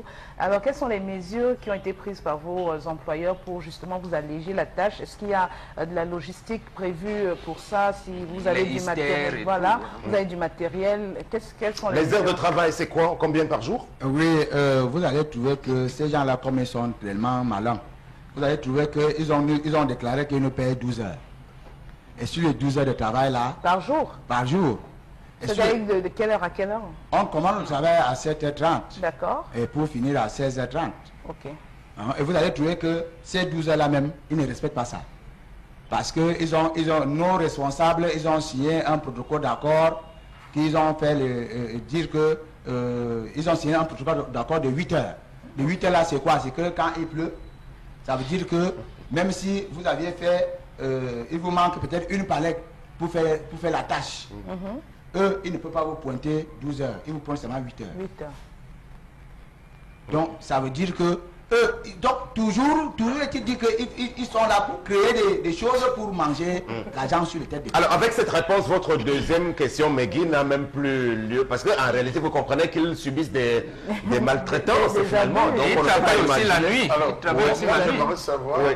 vous touchez combien touche un docker? Je vais vous montrer le bulletin d'un docker, puisque je ne veux pas aller trop loin. Voilà le salaire d'un docker par mois, voilà 24 750. 24 000. Alors, est-ce qu'on peut faire un gros plan, là? Oui. Je vous dis 24 750, alors qu'un seul docker produit 8 millions de francs minimum, c'est qui travaille le sac. Non, je veux comprendre. 8 Voilà. millions, c'est jour ou bien c'est mois? Jour, c'est que nous produisons. Un docker qui entre au port, qui travaille en sachet, qui est le plus moins coûteux. Qu'on facture, qui est le plus moins coûteux. Et un docker fournit le travail de 8 millions de francs. Par jour. Par jour. Ça, ce n'est pas le mois. Ce que nous finissons par jour. Un seul docker sur les 4 000. Ouais. 8 millions de francs. Ouais. Regardez le salaire d'un docker. Bulletin de paie à la Bulletin de paie. Et vous allez trouver qu'ils sont là, il y a des retenues là. Comme, vous allez trouver que c'est le GEPAC qui vous réclame encore 26 000. Le GEPAC? Le GEPAC. De monsieur Fauché. Ils vous réclament même encore les 26 000 francs. Parce que vous n'avez pas travaillé et ils ont coupé les taxes et tu as dit que c'est vous qui allez payer. Donc quand vous venez à la fin du mois toucher, vous trouvez qu'ils ont coupé ça. Et on m'a dit que quand un docker malade, ce n'est tout la haine. Dites-moi, maintenant qu'on se retrouve là, d'après les textes, vous êtes censé avoir combien? D'après les textes, Oui. Normalement, après les tests, un docker ne doit pas avoir, celui qui commence le travail doit avoir au moins minimum 300 000 francs. 300 000 francs. Sans compter les primes et tout. 300 000 francs. Alors, mais il s'avère quand même qu'il y a deux groupes. Il y a deux groupes de dockers au niveau du port. Il y a un groupe de réguliers, ceux qu'on connaît, mais il y a un deuxième groupe qui travaille dans l'ombre, ceux qu'on a essayé d'amener, puisqu'il y a une phrase qu'on vous a dite, celui qui ne veut pas travailler reste chez lui. Alors, qu'est-ce que vous dites par rapport à cela? Non, les groupes là, Il est bien vrai qu'il y a eu des techniciens parmi nous qui ont essayé de manipuler le travailleur en leur proposant l'argent. Parce que ces gens-là, ils ont demandé aux dockers d'aller travailler et qu'on les paye la journée à 150 000 francs. Essayez de voir la journée. Ces gens-là qui n'arrivent pas à nous donner le salaire, mais ils ont proposé aux gars d'aller travailler par derrière. On les paye la journée à 150 000 francs. Et c'est ce qu'ils ont eu à faire. Un docker qui est en crise, qui n'a même pas de salaire. J'ai sensibilisé les dockers là-bas. Il y a 378 dockers célibataires mariés officiellement. Y compris vous-même, moi, le président des dockers même. Ma première femme est partie parce que ça n'allait pas. 24 000. Oui. Et Sam, si vous permettez, je confirme cette information, je cite même le nom. Il y a un bateau qu'on appelle Océan Grand, qui est un bateau humanitaire qui est immobilisé au port depuis plus d'une semaine. Il avait 11 tonnes 600, dans 11 600 tonnes de sorgho. C'est-à-dire, dans la nomenclature de port, c'est un bateau qui doit être prioritairement traité. Mais il y est dans plus d'une semaine. Et jusqu'à maintenant, on a réussi à décharger que 5 000 tonnes. Voilà. Environ 5 000 tonnes en 8 jours. Et il est encore là. Je peux citer pourquoi on les a appelés travailler. C'était, vous avez le contrat qu'on a avec Del Monte, c'est sans publicité, un bateau de bananes qui devait absolument partir. Et pour que et le GEPAC et le Sintrax trompent les autorités publiques. Et c'est donc pour ça que on vous dira, par exemple, que les dockers n'ont pas eu de délégués pour être représentés à l'administration. Alors, très bien, on a 5 minutes. Bon, il faut qu'on sorte en tirant les conclusions. Qu'est-ce qui peut être envisagé? On est tous d'accord pour reconnaître que c'est un corps de métier qui détermine foncièrement du bon fonctionnement du port autonome. Mais il y a même le port autonome de Kribi aussi, parce qu'il faut... Est-ce que vous vous êtes bien organisé pour que ce métier-là soit vraiment bien articulé de façon à ce que vous puissiez vous faire respecter aujourd'hui? Oui, je veux remercier une fois de plus. Si c'est pour le travail de l'ouverture du port de Kribi, je peux vous rassurer que nous, à notre niveau, nous, le travail docker, présentement, nous sommes d'abord les boxeurs des travailleurs. Et nous, à notre niveau, nous, les présidents du syndicat, moi particulièrement, je suis le président du syndicat national libre du docker et activiste communiste du Cameroun. Ça veut dire que je serai parmi les présidents qui vont embaucher le travail du docker pour le port de Kribi par l'équilibre régional. Donc, je peux vous rassurer que tout va aller Mais mieux. pour l'instant, votre syndicat ne semble pas avoir pesé dans les discussions. Vous êtes plutôt malmené par le groupement des aconniers du Cameroun. Même la direction générale du port ne vous réserve pas les meilleurs traitements qui soient. Oui, c'est tout à fait. C'est ce qui se passe. Parce que, vous saviez, il est dit dans le texte que un syndicat peut organiser une grève rien que si peut-être il a eu des délégués du personnel. C'est donc pour cela que nous, avec les travailleurs, nous avions réfléchi que nous ne pouvions pas afficher l'image de notre syndicat devant parce que nous n'avions pas de délégués du personnel. Les dockers avaient élu les gens qui ont fait confiance, croyant qu'ils pouvaient les rapporter. Mais ils ont vu que ça n'allait pas. Mais leur seul espoir, c'est moi qui suis jeune et qui souffre aussi ensemble avec eux. Donc ils ont donc décidé de me faire confiance et que maintenant, nous tous ensemble, nous décidons de faire donc ce mouvement et qu'ils m'ont donc mis devant comme leur représentant. Ce mouvement, il va jusqu'où à présent? Non, ce mouvement, je peux vous dire que le mot d'ordre de grève a été déjà levé. Depuis le 19 mai, ça a été levé dans le cabinet du ministre du Travail et de la Sécurité sociale. Donc, il était donc question seulement maintenant que, arrivant donc ici, il fallait que ces autorités-là, ils viennent nous trouver, nous tous ensemble, au nouveau donc mais le malaise persiste. Officiel. Oui, tendance. Moi, occasion, je dis souvent que quand un docker tombe malade, c'est tout la haine. Il veut savoir si c'est vrai. Parce qu'il travaille trop. Les dockers, quand ils tombent malade, c'est tout la haine. Oui, parfaitement. Parce que vous saviez, ceux qui travaillent le sac, c'est le sac d'abord. Vous allez trouver que le travail du docker est strictement interdit, qu'un docker ne doit pas porter le sac lui seul, le sac de 50 kg. Mais vous allez trouver que, vu le mandawa qu'on fait là-bas, le docker qui sait qu'il n'a rien à la fin du mois, il va même faire sa tâche, il finit, il commence encore à travailler la main levée. Donc ce qui peut lui permettre d'avoir l'argent de transport pour rentrer. Donc il va faire le double ce qu'il devait faire. Et en soulevant donc le sac là, parce que le docker va trouver que le docker est dit que 2 dockers doivent porter le sac de 50 kg pour GB. Mais vous allez trouver à un moment donné, le docker amarre le sac de 50 kg lui seul. Il court avec. Je ne te coupe pas, papa. Je ne t'insulte pas, je ne me moque pas de vous parce que j'ai une copine qui m'avait dit que son gars, le père de son enfant, est docké au port. Elle m'a dit qu'il touchait 500 000 francs le mois. Je connais combien le père de ton enfant touche. 24 000 francs de salaire au port de Douala, le docker. C'est bien que tu vas donner le salaire, mon père. La fille, se vante à la réunion, Megui. Elle vient cotiser les deux noms. Pardon, ça. Très bien, merci. C'est terminé, Tendance. On va le remercier d'avoir accepté notre invitation. Est-ce que vous avez un dernier mot, monsieur Vundi Ebale, en direction d'abord de vos camarades et peut-être des jeunes? Est-ce que vous pourriez encourager un jeune aujourd'hui à vouloir faire ce métier qui est assez difficile?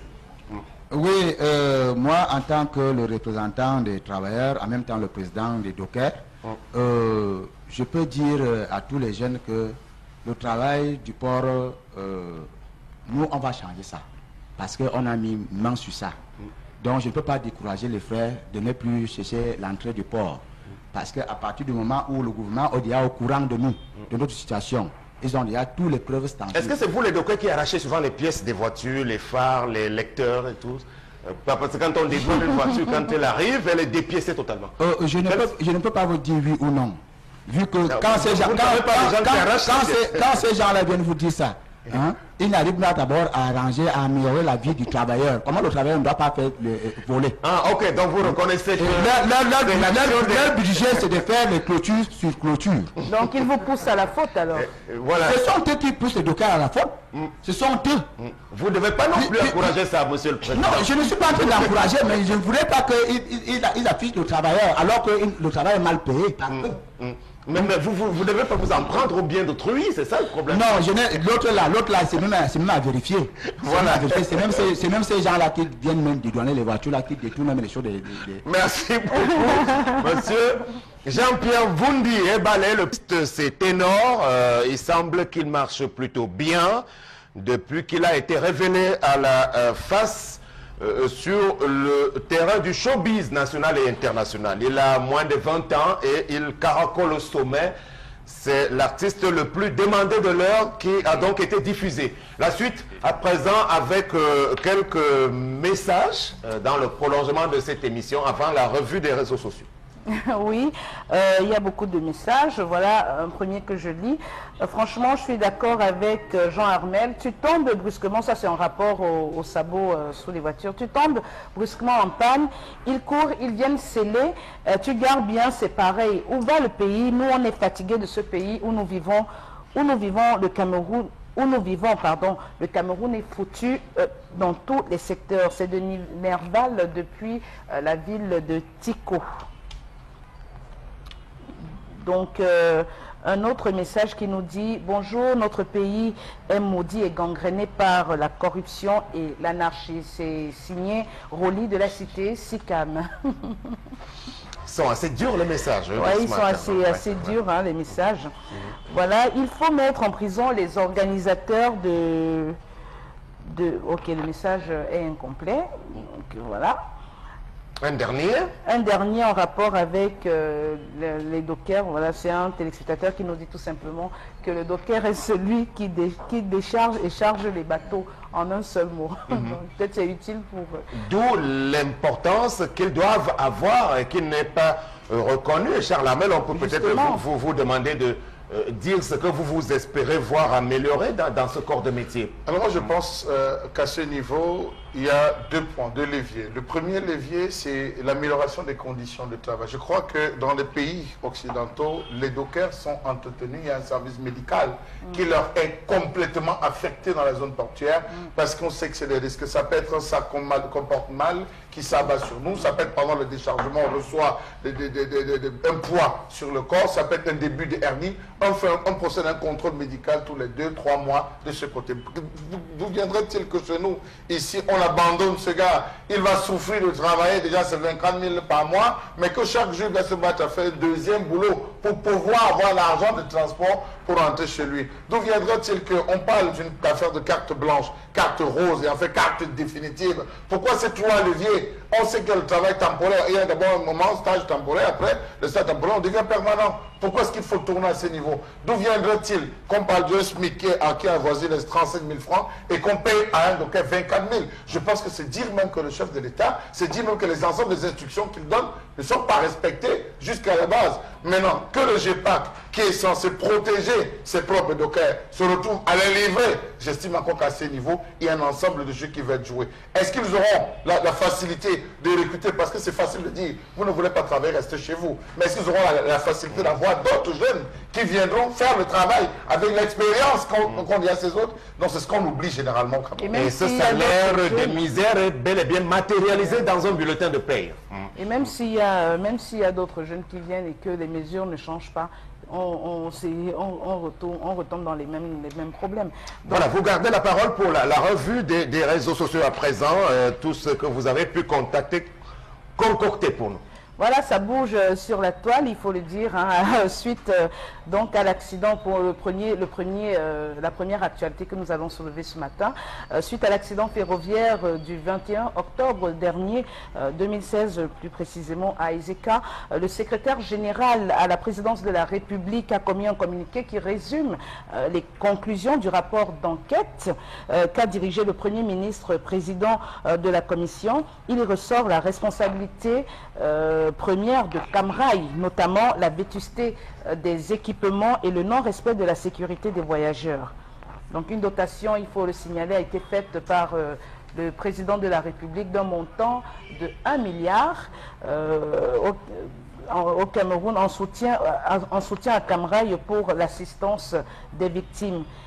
Plusieurs commentaires, donc, voilà, qui... Voilà, on va revenir sur le montant du milliard qui suscite beaucoup de polémiques quand même, mais on rappelle à cet effet qu'il s'agit d'un montant qui est là, ce n'est pas un don, ce n'est pas la magnanimité du chef de l'État, c'est quelque chose qui est normalement prévu dans de pareilles circonstances, mais ce qui ne dispense pas en réalité l'entreprise qui est chargée de verser les indemnisations, de respecter son cahier de charges en cette matière. On va y revenir, mais revenons d'abord avec vous, Mbombok, sur le sens même à donner à ce communiqué rendu public par le SGPR, Ferdinand Gogo, qui intervient quand même dans un contexte particulier.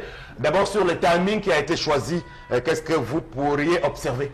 Je peux observer, pour l'apprécier, parce qu'on dira que nous on est là pour taper sur le gouvernement, que c'est quand même un rapport, on nous a dit les rendus publics, parce que les rapports d'enquête sont généralement enterrés.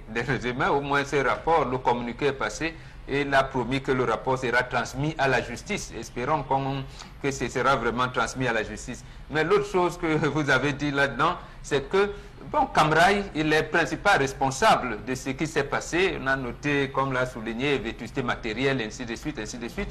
Mais sauf que là, le chef de l'État, et vous l'avez dit, appuie Camrail pour l'assistance aux victimes. Donc ça, c'est je dirais, une responsabilité morale. Alors, en faisant ressortir davantage la responsabilité première, principale de Camrail là-dedans, est-ce que, à votre avis, l'État, à travers le secrétariat général à la présidence, ne s'est-il pas un tout petit peu mêler les pédales là, en voulant se disculper à un certain niveau aussi? Absolument, Sam, parce qu'en réalité, lorsqu'on parle de Camrail, il y a plein d'actionnaires. Pour le moment, on connaît au moins deux. Bolloré African Logistique et l'État du Cameroun. Bon, on ne connaît pas quel auteur, il doit sûrement en avoir d'autres, parce qu'il faut dire que c'est une convention qui reste cachée, parce que véritablement, on ne sait même pas qui doit s'occuper de la voie ferrée. Est-ce l'État du Cameroun? Est-ce l'entreprise qui a gagné la concession? C'est là vous avez raison de vous inquiéter. Donc c'est même ça qui fait dire que à certains observateurs, et là on le comprend, et que on ne va pas, je veux dire, on n'a pas voulu mettre le rapport à la place publique, comme le disait le chef de l'État. Mais cependant, il doit être transmis à la justice. Oui, finalement. Mais maintenant, là-bas, la justice, vous verrez donc, le ministère de la Justice était membre de trucs. Est-ce qu'un juge, vous allez voir un juge, peut-être que Charles Amel en connaît, un juge qui va prendre sur lui de poursuivre tel ou tel en pénal.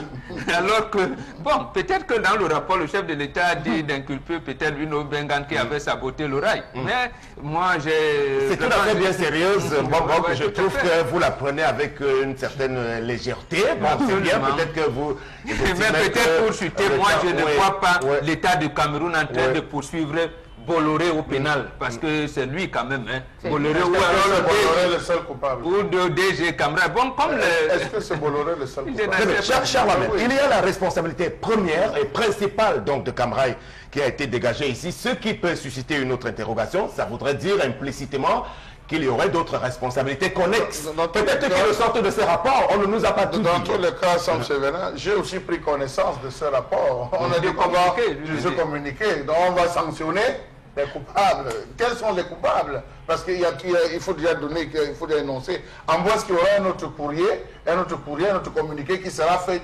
expressément à l'endroit du ministre de la Justice dans lequel on va citer les noms. Bon, je pense qu'il y a plusieurs leviers. C'est un rapport qui a été communiqué. Du moment que c'est le premier, bon... Non, les leçons que vous pouvez en tirer, c'est vrai qu'on a évoqué la vétusté du matériel, la non prise en compte des conseils de sécurité en cela. Bon, encore que dans votre rôle de chroniqueur, il s'agit de décrypter un tout petit peu, en prenant l'information qui est donnée de façon officielle d'abord, et puis essayer de voir s'il n'y a pas de non-dits autour. Je vous dis que bien que c'est le premier même communiqué qui nous a livré, autant mieux nous en tenir à ça. Vraiment pour vous dire, parce que je me serais attendu qu'on interpellait celui qui a donné l'autorisation de surcharger. Je me serais attendu qu'on interpellait celui qui avait la gestion, n'est-ce pas, de la prise en charge complète des blessés. Je me serais peut-être encore vu, ou j'aurais encore accepté qu'on puisse interpeller le groupe Bolloré sur un ensemble de choses. Mais rien, ça n'a pas été ça. Je crois qu'il y a un lieu, derrière toute cette affaire, de s'interroger sur la qualité, parce qu'on a dans ce même communiqué, on parle de la prise en charge immédiate des catastrophes naturelles. Mais finalement, on ne sait pas. Il y a plusieurs commissions qui ont été mises sur pied. On s'attendait véritablement à un peu... Vous êtes un peu insatisfait par rapport Je suis très insatisfait, il faut le dire, je suis très insatisfait. Mais là, je parle en tant que peiné, je parle en tant qu'homme peiné, mais je veux dire, Sam, c'est bien qu'à un moment donné, on aurait souhaité quand même qu'on rentre dans les fonds, qu'on essaie d'en dégager un certain nombre, parce qu'il y a débat tout autour, et puis il y a débat tout autour de ce sujet, en plus du fait qu'on ait bien voulu sanctionner des coupables qui sont, entre guillemets, encore, Sam Séverin, dans l'inconnu. Tendance, on va revenir à toi tout à l'heure sur le montant du milliard. Je voudrais que Megui puisse d'abord réagir sur l'autre version de cette information, parce que par ailleurs, le chef de l'État, dans la foulée, a promis de faire construire une stèle en guise de souvenir, en hommage à ces nombreuses victimes qui sont tombées. Alors, vu sous le prisme d'un homme politique, par exemple, est-ce qu'on ne peut pas estimer qu'à l'horizon 2018, le président se rendra là-bas, peut-être pour l'inauguration de cette stèle-là, pour tenter de compenser le fait qu'il ne se soit pas présenté là-bas au moment où on l'attendait. Encore qu'à côté, il y a la tombe de Oumniové. Voilà, en plus, à Iseka. Mais voilà, en dépit de toutes les insatisfactions qui ressortent de ce communiqué, parce qu'on se serait attendu à autre chose quand même, où on aurait voulu qu'il y ait autre chose en plus. Je crois que c'est une bonne idée qu'il soit érigé une stèle en hommage aux victimes de cet accident. Il ne faut pas tout peindre en noir. C'est une belle pirouette quand même, je trouve, de la part du président. Même si on soupçonne quand même que ce soit fait à des fins électoralistes, parce qu'avec les prochaines échéances, mais bon, peu importe le motif d'une telle décision, moi ce que je souhaite c'est au vu de la promesse des mesures qui seront prises dorénavant, que justement un suivi soit établi, que tout se fasse tel que le communiqué le prévoit, et qu'on essaye de prévenir, qu'on tire des leçons, parce que nous on aime qu'il y ait d'abord catastrophe afin de réagir dans ce pays, qu'on prévienne. On a vu dans le communiqué le président qui a fait allusion justement à des mesures qui seraient prises quant à la promptitude de soutien aux sinistrés en cas de catastrophe justement. J'espère que ce sera effectif.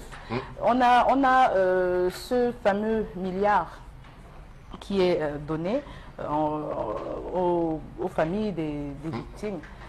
Moi, mon souci, ou alors ma préoccupation, c'est déjà de savoir quelles victimes, combien de victimes. Bon, alors on dénombre tendance un peu plus de près de 1000 victimes qui vont devoir se partager le milliard. Il y a des disparus. C'est juste une petite aide. Les disparus, c'est quoi? Il faut qu'on nous dise exactement combien de victimes compte cette catastrophe. On ne sait pas, le 1 milliard sera distribué auprès de combien de familles? Parce que dire qu'on donne 1 milliard, ok, mais après, si on n'est même pas fixé sur le nombre de victimes, après il y aura c'est l'un des des non-dits, distractions. par exemple, de ce rapport. En tous les cas, dans le communiqué qui est paru hier, on n'a pas fixé l'opinion publique sur la réalité de l'ampleur du drame, parce que le premier bilan évoqué à l'époque, c'était 79 morts, alors qu'on sait qu'il y a beaucoup de... Oui, tendance. Comment tu as su que vous voulez parler des milliards? Les Camerounais, on a vu le mur et le non-mur derrière vous. Quand le père ne réagit pas, vous l'insultez. En réagissant même, vous l'insultez. Voilà 1 milliard qu'il a débloqué. Il faut qu'on donne vraiment les 1 milliard aux familles qui ont les points. Parce que moi, ma famille, j'ai perdu presque toute ma famille dans cet accident-là. Donc on donne là. On a hâte de que c'est Megui. Pas encore. Pas encore. Donc, pardon, donnez seulement parce qu'il ne faut pas qu'on donne vous détourner. On vous connaît ici au Cameroun. Demain, on va encore entendre détournement de 1 milliard donné par le président de la République. Je ne veux pas entendre ça. Organisez-vous bien.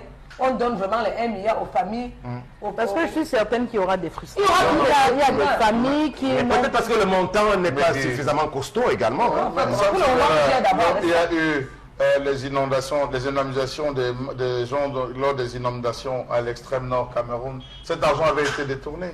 On a eu la question des indemnisations des riverains de Kribi. L'argent a été détourné, ce qui a conduit le sous-préfet de Banganté aujourd'hui en prison, celui qu'on vient de remplacer par celui de Banganté. Il faut l'espérer, mais il faut beaucoup plus en matière d'argent. Attendons les indemnisations, parce que ça c'est juste une petite chose. Je ne fais que prendre des exemples. Je reviens à la stèle pour dire que je m'attendais à ce qu'on pense aussi à ceux du lac Nyos, qu'on pense à ceux de Sam, qu'on pense à ceux, n'est-ce pas, qui ont eu à vivre, parce que ce n'est pas que ça. Ezeka, oui. Pourquoi Ezeka peut-être? Moi, je fais un trait comme le Bondoc avec le lieu d'habitation de la tombe de Oumnere, sa dernière demeure. Je fais quand même. Mais pour dire sincèrement, Sam Séverin, il ne faudrait pas que ce soit l'affaire des dons des ordinateurs, les 500 000 ordinateurs, que ce soit quelque chose d'assez réel, que les critères soient évidemment bien définis et que cela parte des premières résolutions, des premiers engagements faits par Bolloré. Parce que avant que le chef de l'État ne débloque, il y avait déjà un ensemble d'actions qui avaient été menées par le groupe Bolloré. Que ces actions soient rendues publiques et que l'appui du chef de l'État vienne s'inscrire dans cette même logique pour l'accompagner. Je dis pourquoi monsieur le chef de l'État, ça, parce que les gens m'ont dit qu'il fait la talapou, j'ai fait.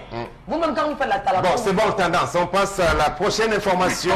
On retient que la commission d'enquête Yan Filemon, parce qu'au niveau de sa composition également, il y a matière à polémique. C'était une commission gouvernementale. Des observateurs estiment sur la place qu'en cela, elle ne devait pas donner un rapport tout à fait objectif. Le Premier ministre entouré de quelques-uns des ministres, le garde des Sceaux, le DGSN, mais aussi Jean-Baptiste Bokam, et le rapporteur, c'était bel et bien Monsieur Paul Atangandji. Voilà, on reviendra évoquer cette actualité en espérant que la justice se saisira du dossier et que les familles des victimes, comme l'a suggéré le président lui-même, pourront connaître les indemnisations et que le travail fait par les avocats à cet effet ne va pas connaître quelques blocages. La suite? Voilà, rebondissement dans l'affaire relative à la crise qui sévit en ce moment au sein de l'Église évangélique du Cameroun. Voilà, dans le nouveau président de l'Église évangélique du Cameroun, le pasteur Jean-Samuel Njetoya, ainsi que le président sortant,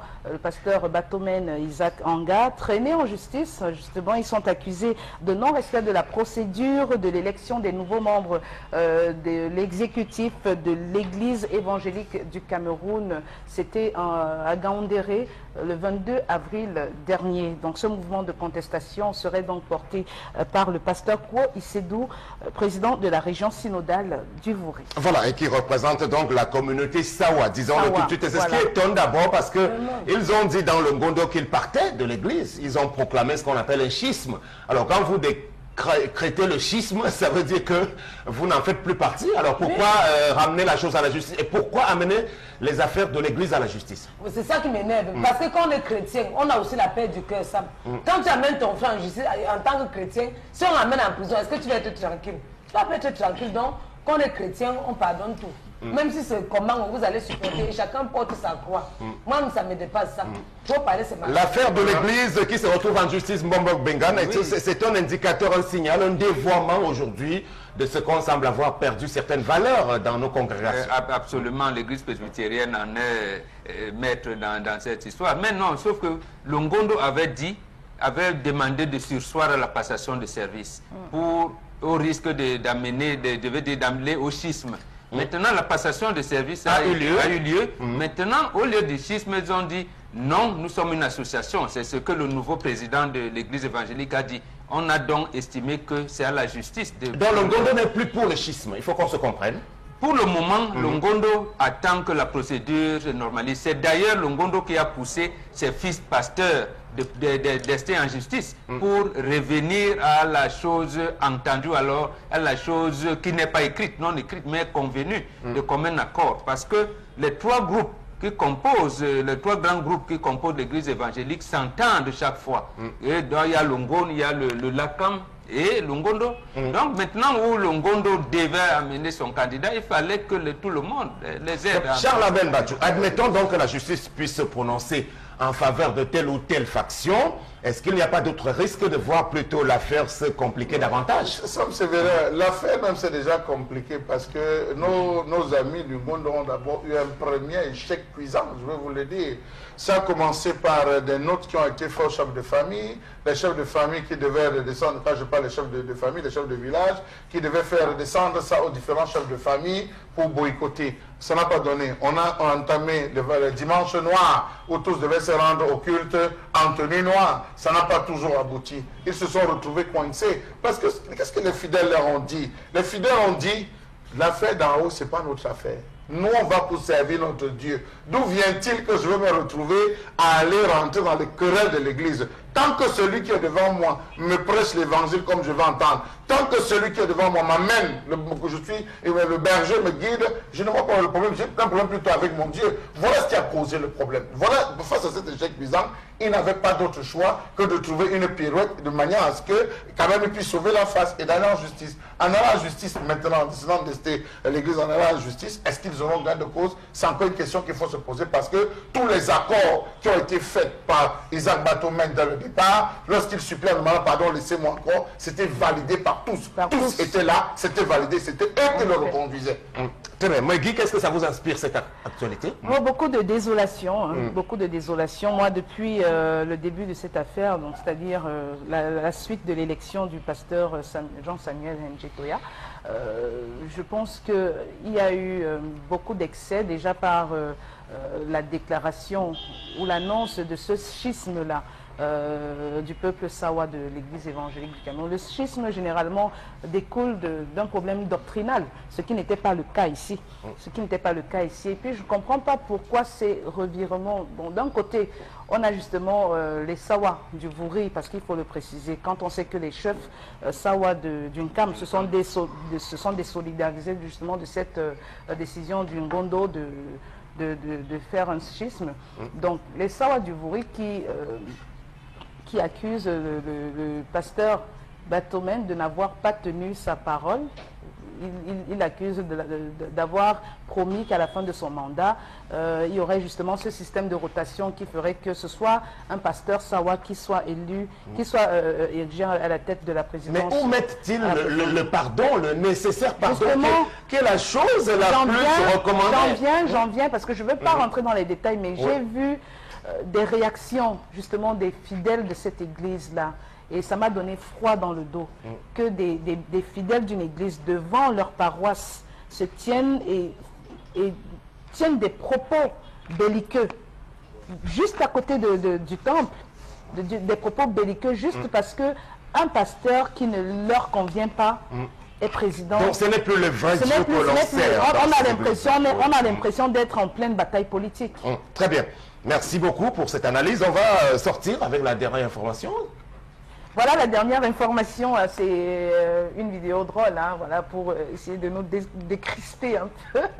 Voilà, donc on a cet Indien qui est dans la rue, voilà la réalisation qui nous sert la vidéo. Alors cet Indien qui dépanne sa moto et il y a un passant qui voit des billets qui débordent de sa poche. et qui va lui soutirer ces biais-là. Et ne sachant pas qu'il est sous... Il y a une caméra de surveillance qui le vise. Il soutire ses biais. Et après avoir soutiré les biais, il se rend compte qu'en effet, il est suivi par la caméra de surveillance. Et en Inde, c'est strictement interdit, c'est sévèrement puni, le vol. Donc, qu'est-ce qu'il va faire? Il jette les biais par terre et il interpelle donc le monsieur pour lui dire que son argent est tombé et qu'il ramasse, qu'il faut qu'il récupère son argent. Ensuite, il se retourne pour supplier ceux qui regardent, qui contrôlent à travers la caméra de surveillance, dire que non, ne tenez pas compte de ce que j'ai d'abord fait, tenez plutôt compte du fait que j'ai remis l'argent et ne me punissez pas. Ça vous apprendra. Je crois qu'on peut installer des caméras de surveillance un peu partout ici, oui. On commence par le marché central, le marché Nkouloulou, le Boromen. Ce qui m'a appris les Boromen ici au Cameroun. Donc les Boromen, c'est les gars, quand tu achètes quelque chose, ils tournent une fois. Ils font ça dans ces pays, même dans les supermarchés. Ça peut même peut-être que chacun dise un mot rapidement, puisqu'on a une minute sur l'interpellation faite à notre invité tout à l'heure concernant toutes ces pratiques au port de Douala qui consistent à retirer et arracher certaines pièces des véhicules qui sont en transit de ce côté-là. Absolument, Sam. Je pense à l'époque du ministre de la Défense, Rémi Zemeka, il y avait d'ailleurs une opération de ce genre qui il s'agissait de mettre, de disposer des caméras tout le long de Douala et dans les grandes artères de nos villes. Mais on ne sait pas, c'était effectivement pour combattre le grand banditisme et le vol notamment. Mais ces caméras auraient pu servir à réguler un certain nombre de choses, y compris même dans les enquêtes. Mais je ne sais pas aujourd'hui où en est cette opération. Disons tout simplement que le vol n'est pas bien et il faut s'abstenir de le faire parce que même quand vous pensez qu'il n'y a pas une caméra de surveillance, il y a la caméra du bon Dieu qui vous regarde. Donc, quel que soit là où vous vous trouvez et quel que soit l'endroit. Et moi, je voudrais vraiment beaucoup plus m'attarder sur nos amis dockers ou pas dockers, tous ceux qui retirent les pièces dans les voitures qui arrivent au port de Douala. Ce n'est pas bien parce que en réalité, c'est le bien d'autrui, vous ne devez pas vous en prendre à cela. Merci beaucoup donc pour cette revue. Merci, c'est moi qui vous remercie. Voilà, mais la suite maintenant c'est interpellation pour tenter de prendre l'avis d'un téléspectateur.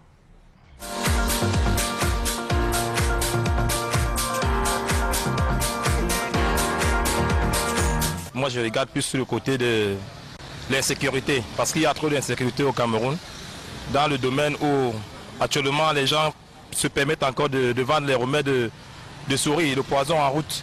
Ils se baladent avec, et au niveau des routes, puisqu'il y a trop de trous dans les routes, il y a beaucoup de manque d'emploi au Cameroun et on critique beaucoup les benséquineurs.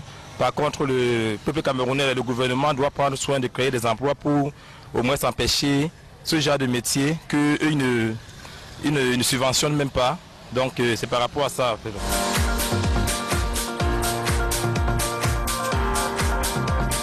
Voilà, Charles Hamel, vous avez bien compris le sens de l'interpellation de notre ami. Il souhaiterait qu'on ne parle plus, que les jeunes ne se jettent plus dans la vente de Rata Chopdai. Il est en train de dire que déjà l'État ne subventionne pas un secteur comme celui-là. Il faudrait qu'on crée des emplois pour éviter à ce qu'on retrouve ce type de personnes, remettre des souris. Parfois, ils se retrouvent même à formaliser des souris attrapées ou des rats attrapés se baladent dans les quartiers.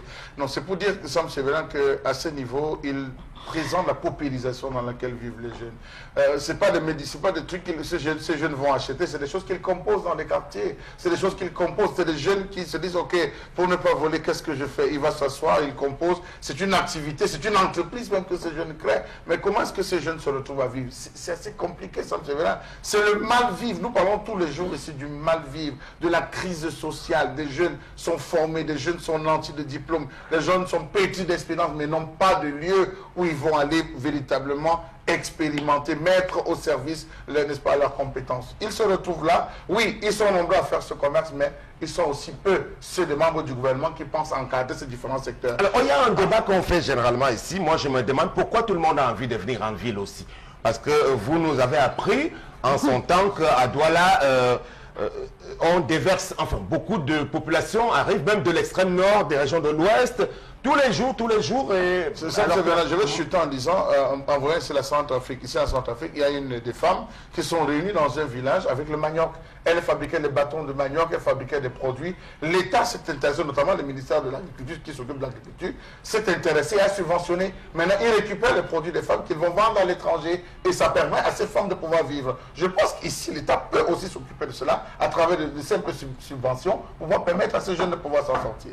Oui, mais les jeunes vont rester faire quoi au village là? Les terres du village appartiennent à ceux qui ont l'argent. Ils ont l'argent. Non, le dire comme ça, c'est quand même assez systématique. On peut trouver des moyens de cesser. Voilà, ça veut donc dire qu'on va se plier à la magnanimité de nos élites villageoises qui aimeraient bien encadrer les jeunes. Mais est-ce que ce ne sera pas sous la forme électoraliste? Mais la réalité est que même en campagne, lorsqu'on a voulu que les jeunes restent en campagne, on a créé des zones d'action prioritaire intégrées que le président Biya, je le dirai toujours ici depuis 1983, a dissous complètement.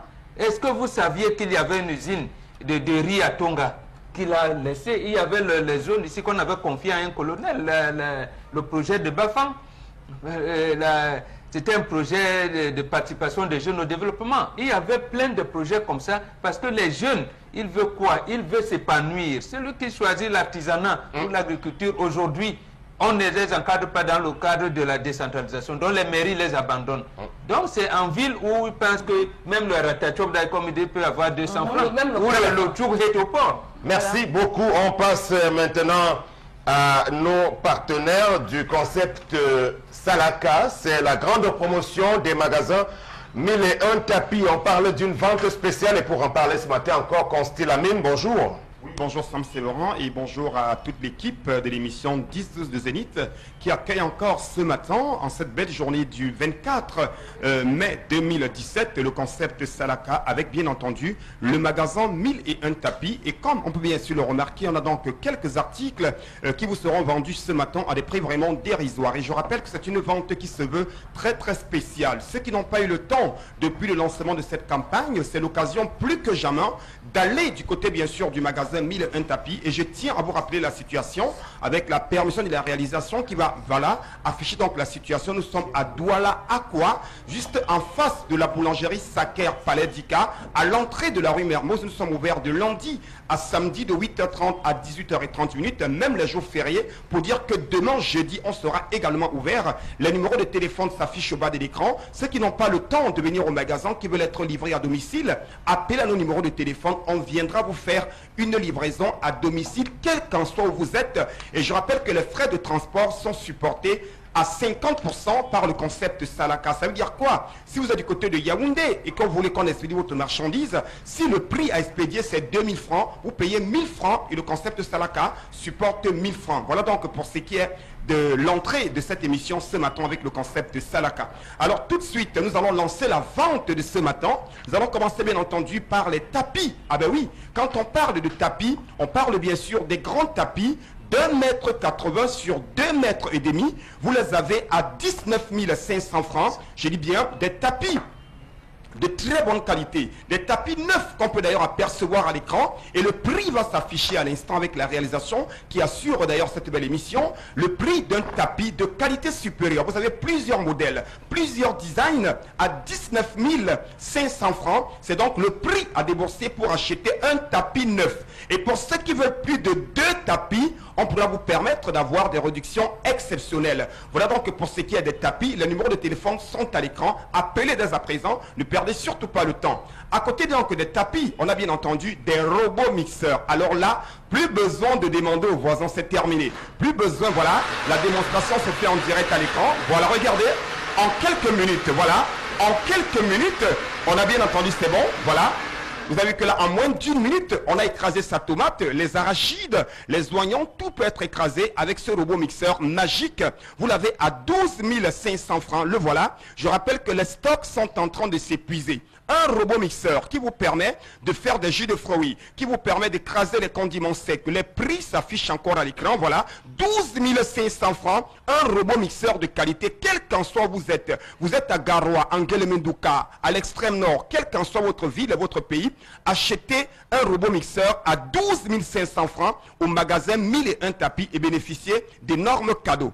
À côté, bien sûr, des robots mixeurs, nous allons donc parler des fers à vapeur. Je vais dire tout simplement, chers téléspectateurs, ne demandez plus, virgule, les fers à vapeur, virgule, aux voisins, point, virgule. Parce qu'ils vont vous insulter, c'est terminé. Chacun devrait avoir au moins 2 fers à vapeur à la maison. Un fer à vapeur pour les enfants, un fer à vapeur pour les parents. Pourquoi pas un 3e fer à vapeur pour les étrangers? Vous les avez à 7 500 francs. Ce magnifique grand fer à vapeur, il peut s'utiliser également à sec pour ceux qui n'aiment pas la vapeur. Vous l'avez donc à 7 500 francs. Les prix, une fois de plus à l'écran pour tous nos téléspectateurs. Vous avez donc un magnifique fer à vapeur grand avec garantie 9 dans le carton, à 7 500 francs seulement pour ceux qui veulent acheter en gros. On vous le permet d'acheter chez nous et revendre ailleurs. Ah ben oui. Alors à l'instant, après donc les fers à vapeur, nous allons parler bien sûr des laptops. C'est très important. Les voilà. 75 000 francs, un laptop complet, corps d'audio, 80 Go de disque dur, 1.8 à 2.4 de processeur, lecteur et graveur DVD Wi-Fi, bonne autonomie de batterie, vous l'avez à 75 000 francs. Ceux qui n'ont pas assez d'argent peuvent faire des avances, c'est-à-dire des paiements par tranche, petit à petit, afin d'avoir un laptop de qualité à 75 000. Voilà les numéros de téléphone, voilà le prix. La situation est là, c'est à Douala à quoi. Appelez dès à présent, passez vos commandes du côté bien sûr du magasin 1001 tapis. Alors à l'instant, Sam Séverin, le véritable salaka du jour, la cerise sur le gâteau, c'est bien entendu cet ordinateur complet qui est d'ailleurs allumé à l'écran. Ah ben oui, vous l'avez à 35 000 francs. Ordinateur complet, plus besoin d'aller faire les saisies chez les voisins, c'est terminé. Plus besoin d'envier son voisin, voilà, il est bien sûr allumé, il est installé, bonne présentation physique, clavier, unité centrale, écran plat 17 pouces, voilà, regardez comment il est en train d'être manipulé. Bien entendu, un ordinateur complet, les prix encore à l'écran pour ceux qui veulent les acheter, 35 000 francs, un ordinateur complet HP, Pentium 4, 1.8 de processeur, 1 Go de RAM, 40 Go de disque dur, lecteur DVD, écran plat 17 pouces à 35 000. Je n'ai pas dit 150 000, je n'ai pas dit 80 000, j'ai dit 35 000 francs. Je rappelle que le stock, il est très limité pour ce qui est de ces ordinateurs. C'est du jamais vu au Cameroun, dans le monde entier. Un ordinateur complet de qualité avec garantie, vous l'avez à 35 000. À côté donc des ordinateurs, on a fini de faire des saisies. On a besoin de scanner un document. On a besoin de t'occuper son document. On veut l'imprimer. Plus besoin d'aller demander l'imprimante chez les voisins, c'est terminé. Chacun devrait l'avoir à la maison, dans les bureaux, dans les écoles, à la maison.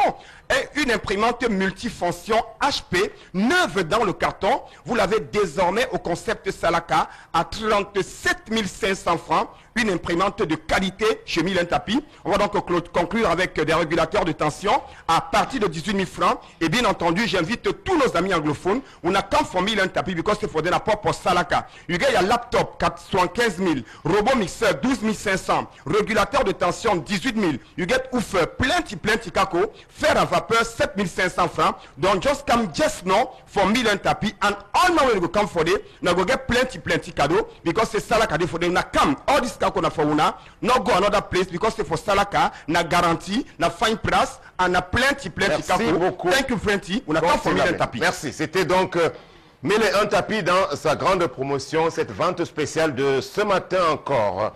On passe à la suite, ce sera avec nos amis de la Samzana Club, mais on va d'abord lire un ou deux messages encore parce que dans l'intervalle, il faudrait bien qu'on fasse parler les téléspectateurs. Ah oui, et donc un message qui s'intéresse justement à la situation des dockers. Bonjour à vous sur le plateau. Vraiment, la situation de ces dockers est déplorable. Cela fait vraiment très mal, tout cela aux yeux des autorités qui roulent dans des grosses voitures et vivent dans des grands hôtels et ceux qui ne produisent rien. La situation changera un jour dans ce pays après le régime sans pitié de Yaoundé. Bonjour le plateau, tout ce que le monsieur est en train de dire est vrai. Moi-même je suis docker au port de Douala. Une heure de travail coûte 180 francs. Ma femme est partie depuis et je suis rentrée dans la maison familiale pour y vivre. C'est une société où il n'y a pas d'avenir. C'est quoi ces femmes qui partent également dès lors que ça tourne mal? Non, il faut également savoir supporter cette tendance. Il peut aussi vendre même les condiments là. Assister son mari. On va faire comment? Toutes les femmes n'ont pas le même comportement comme moi. Une comme moi, je peux même vendre mon eau glacée, mais pas honte. Je n'ai pas vendu l'eau glacée. J'ai vendu l'eau glacée, vendu les oreilles, connais tout ça. Un dernier message. Oui, si une femme passe, ça veut dire qu'il n'y a pas l'amour. Quand il y a l'amour, tu peux t'asseoir, tu braises le plantain pour que vous essayez de joindre les deux bouts. Mais quand tu passes, parce que vous voulez la vie facile, on vous appelle alors les femmes consommatrices. Voilà le nom que vous donne. Les femmes consommatrices. Il faut sortir de la maison, vous bossez. Comment? Et soutenir son mari moralement, même s'il est en difficulté. C'est ça le rôle de la femme.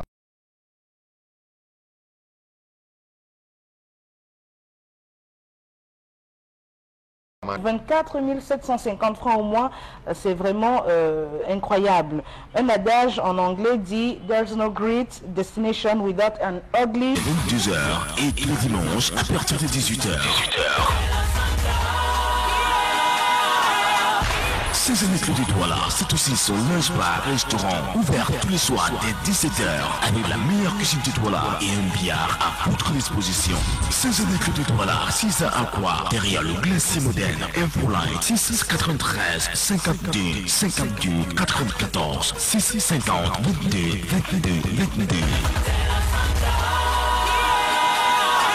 Avec nous ce matin encore Bertrand Kadji. Bonjour. Bonjour Sam, à tout le panel, bonjour. Voilà pour les dernières nouvelles donc de la Sanza Club de Douala avec le week-end qui pointe déjà à l'horizon. Vous faites le bilan déjà de ce début de semaine. Bien, le bilan de ce début de semaine, il faut le signifier à nos chers téléspectateurs et clients que vous êtes et qui nous regardez ce matin.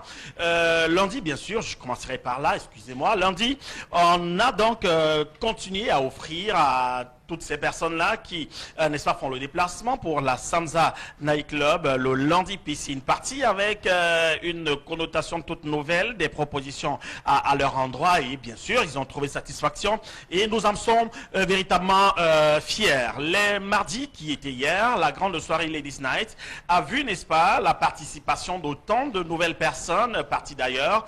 Bien sûr, qui, dans les sondages, nous laisse savoir que seule l'information leur est arrivée, n'est-ce pas, à partir de Equinox, raison pour laquelle j'ai dit ce partenariat vaut mieux son pesant d'or. Il faut le signifier ici et remercier, n'est-ce pas, cet apport que nous donne Equinox Radio et Télévision. Le mercredi soirée, véritablement Clear Show. Faites le déplacement pour ce soir, mesdames et messieurs, pour voir ce qui vous sera proposé nouvellement en matière de créativité, car tous les mercredis nous offrons à l'endroit de notre cher client que vous êtes, n'est-ce pas, une toute nouvelle proposition qui de toutes les manières vous apportera satisfaction de par le regard et pourquoi pas tenter de le refaire quand vous rentrez chez vous, car c'est rien d'aussi difficile et c'est rien qui puisse faire mal à qui que ce soit.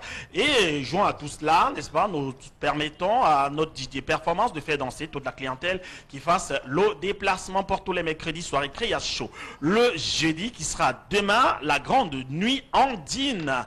Donc le thème de demain, ce sera sur le dress code de Dean avec un défilé apparent à la clé qui vous offre une cagnotte à se partager de 115 000 francs. Alors, mesdames et messieurs, vous messieurs qui faites le déplacement, venez encourager ces jeunes dames et demoiselles qui décident de se mouvoir au devant des regards. Nous vous l'avons signifié, c'est pas un défilé comme professionnellement organisé. Ici, nous permettons à toute tranche d'âge de pouvoir participer, qu'elle soit grande de taille, petite, forte de corpulence ou petite de corps, bien sûr. Elles s'amusent et bien sûr à la clé, on leur permet de rentrer quand même pour celles qui ont participé avec au moins les frais de participation.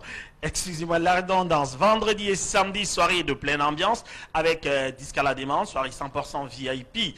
Et le dimanche, la discothèque de papa pour les titres souvenirs. Le rappel des mémoires, nous permettons à ces personnes-là qui aiment vivre le bon vieux temps de se découvrir par la programmation artistique menée de main de maître par nos DJ Performance qui s'attellent à pouvoir distiller de la musique d'antan pour le réveil des mémoires. Voilà comment se présentent nos soirées à thème au sein de la discothèque qui nous rassemble et qui vaut bien, n'est-ce pas, la peine de découvrir car is the best place to be. Voilà, merci donc à vous Bertrand Lee pour ces autres précisions en rapport avec la Sansa Club et le week-end prochain s'annonce encore plutôt assez électrique de ce côté-là. Rendez-vous pris donc à vendredi prochain. Oui, à vendredi prochain, cher Sam et à tout le panel, j'y serai pour, n'est-ce pas, l'annonce de la semaine prochaine. Merci. C'est avec le Douala, c'est la vitesse. Votre discothèque VIP, ouvert tous les soirs, avec ses concepts innovants qui vous animent durant toute la semaine. De lundi à samedi dès 22h et le dimanche à partir de 18h.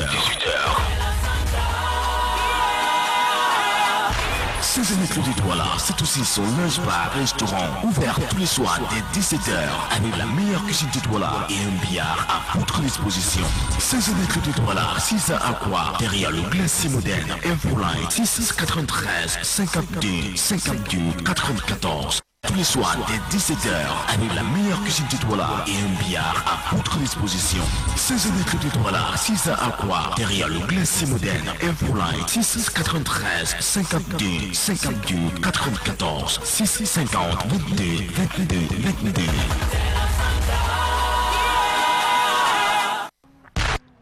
Voilà pour ce qui est de la Sansa Club et on va sortir à présent en présentant l'événement Miss Beach 2017 dont la grande finale est prévue ce samedi au Seme Beach de Limbe. Alors vous l'aurez compris, donc nous sommes plutôt bien achalandés pour la fin de ce programme pour évoquer cette opération. Et pour en parler encore, la chargée de la communication, elle est là avec quelques-unes de celles qui l'accompagnent. Marie-Léonie Sen, bonjour.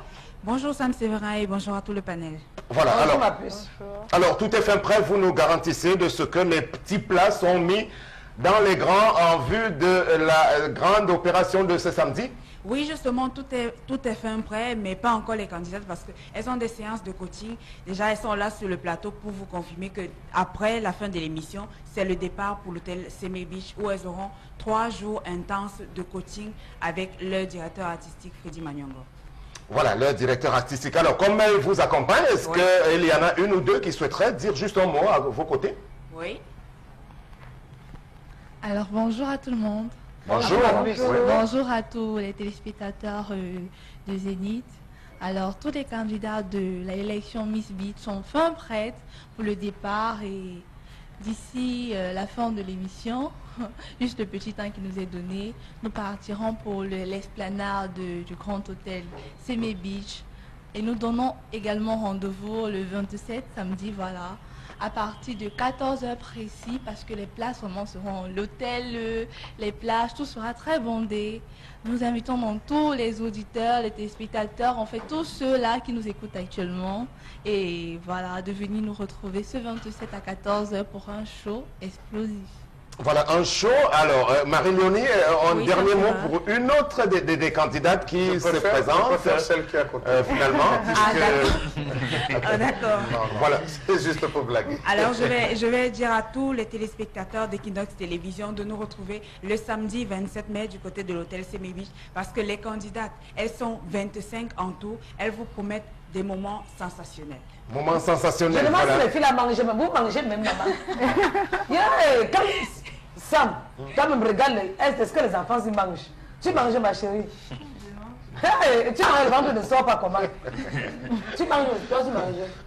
On ne peut pas devenir Miss avec le ventre. C'est chaud ça. Le ventre est collé au dos. Beaucoup de sport. Et je ne peux pas manquer à ce mébis. Il faut dire à Yann qui me regarde une charge. C'est un seul, ton mot n'est pas là. Il te regarde, Tendance. D'accord. Yann, je serai là C'est la réserve, une chambre climatisée.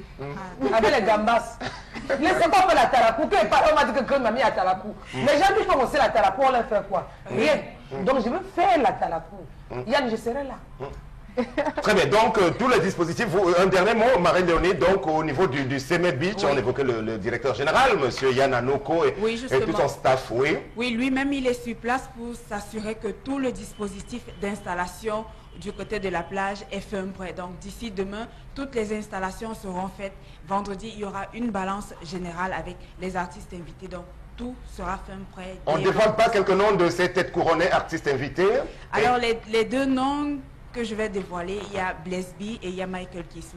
Le reste, c'est ça. Ne donne pas comme mon nom, pardon. Non, je ne donne pas. Maintenant, beaucoup d'invités surprises aussi. Là, vous ne dévoilez pas les noms. Non, je ne dévoile pas les noms. Merci. C'était l'opération Miss Beach 2017 dont la grande finale est prévue ce samedi du côté de Limbe au Semed Beach avec beaucoup de glamour, de détente et de show. Voilà, un rendez-vous exceptionnel dans cette catégorie. C'est une seule adresse, ce sera de Real Place to Be.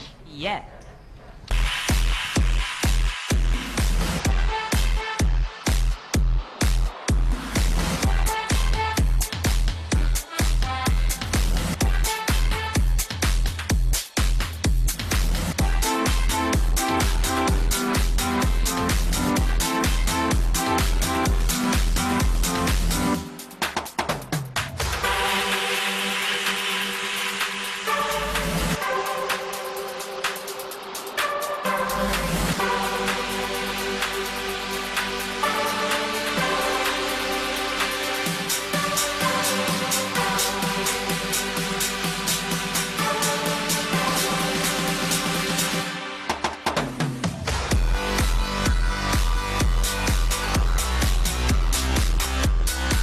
Voilà la grande finale à travers ce spot de présentation dont on ne s'est pas mis d'admiration puisque c'est du très joli travail. Rendez-vous pris donc le 27 et ce samedi pour ceux qui auront le bonheur de s'y rendre. À présent tendance, on va sortir.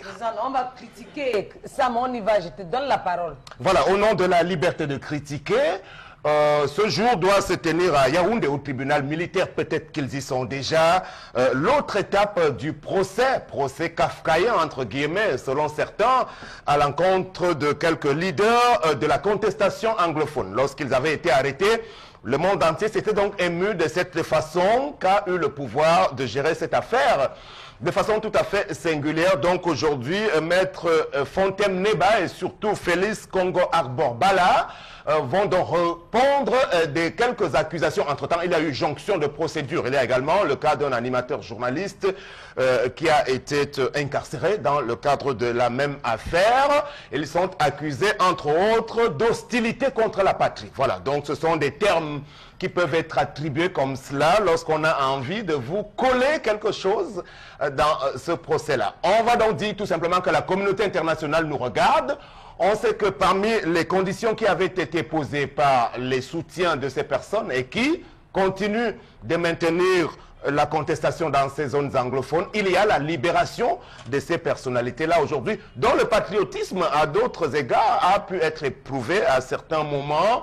On va donc espérer que tout cela connaisse un aboutissement heureux. Nous ne disons pas que la justice ne doit pas travailler parce qu'on est dans un état de droit et qu'il faut respecter les droits de la défense, mais surtout le principe de séparation des pouvoirs. C'est en cela que nous formulons cette critique, pourvu qu'on n'ait pas une justice instrumentalisée au profit d'un pouvoir. Et puis on a besoin de décrisper un peu l'atmosphère. Pourquoi pas le président dans la mouvance de l'unité nationale n'aurait-il pas ordonné, puisqu'on sait qu'il a sa main mise aussi sur le pouvoir judiciaire, pourquoi n'a-t-il pas choisi d'ordonner tout simplement la libération de toutes ces personnalités? Alors, beaucoup de courage à tout cela et à toutes les familles de ces gens qui sont incarcérés, y compris le cas de Aya Paul Abine. C'était le zénith de ce vendredi. Nous sommes le mercredi, voilà.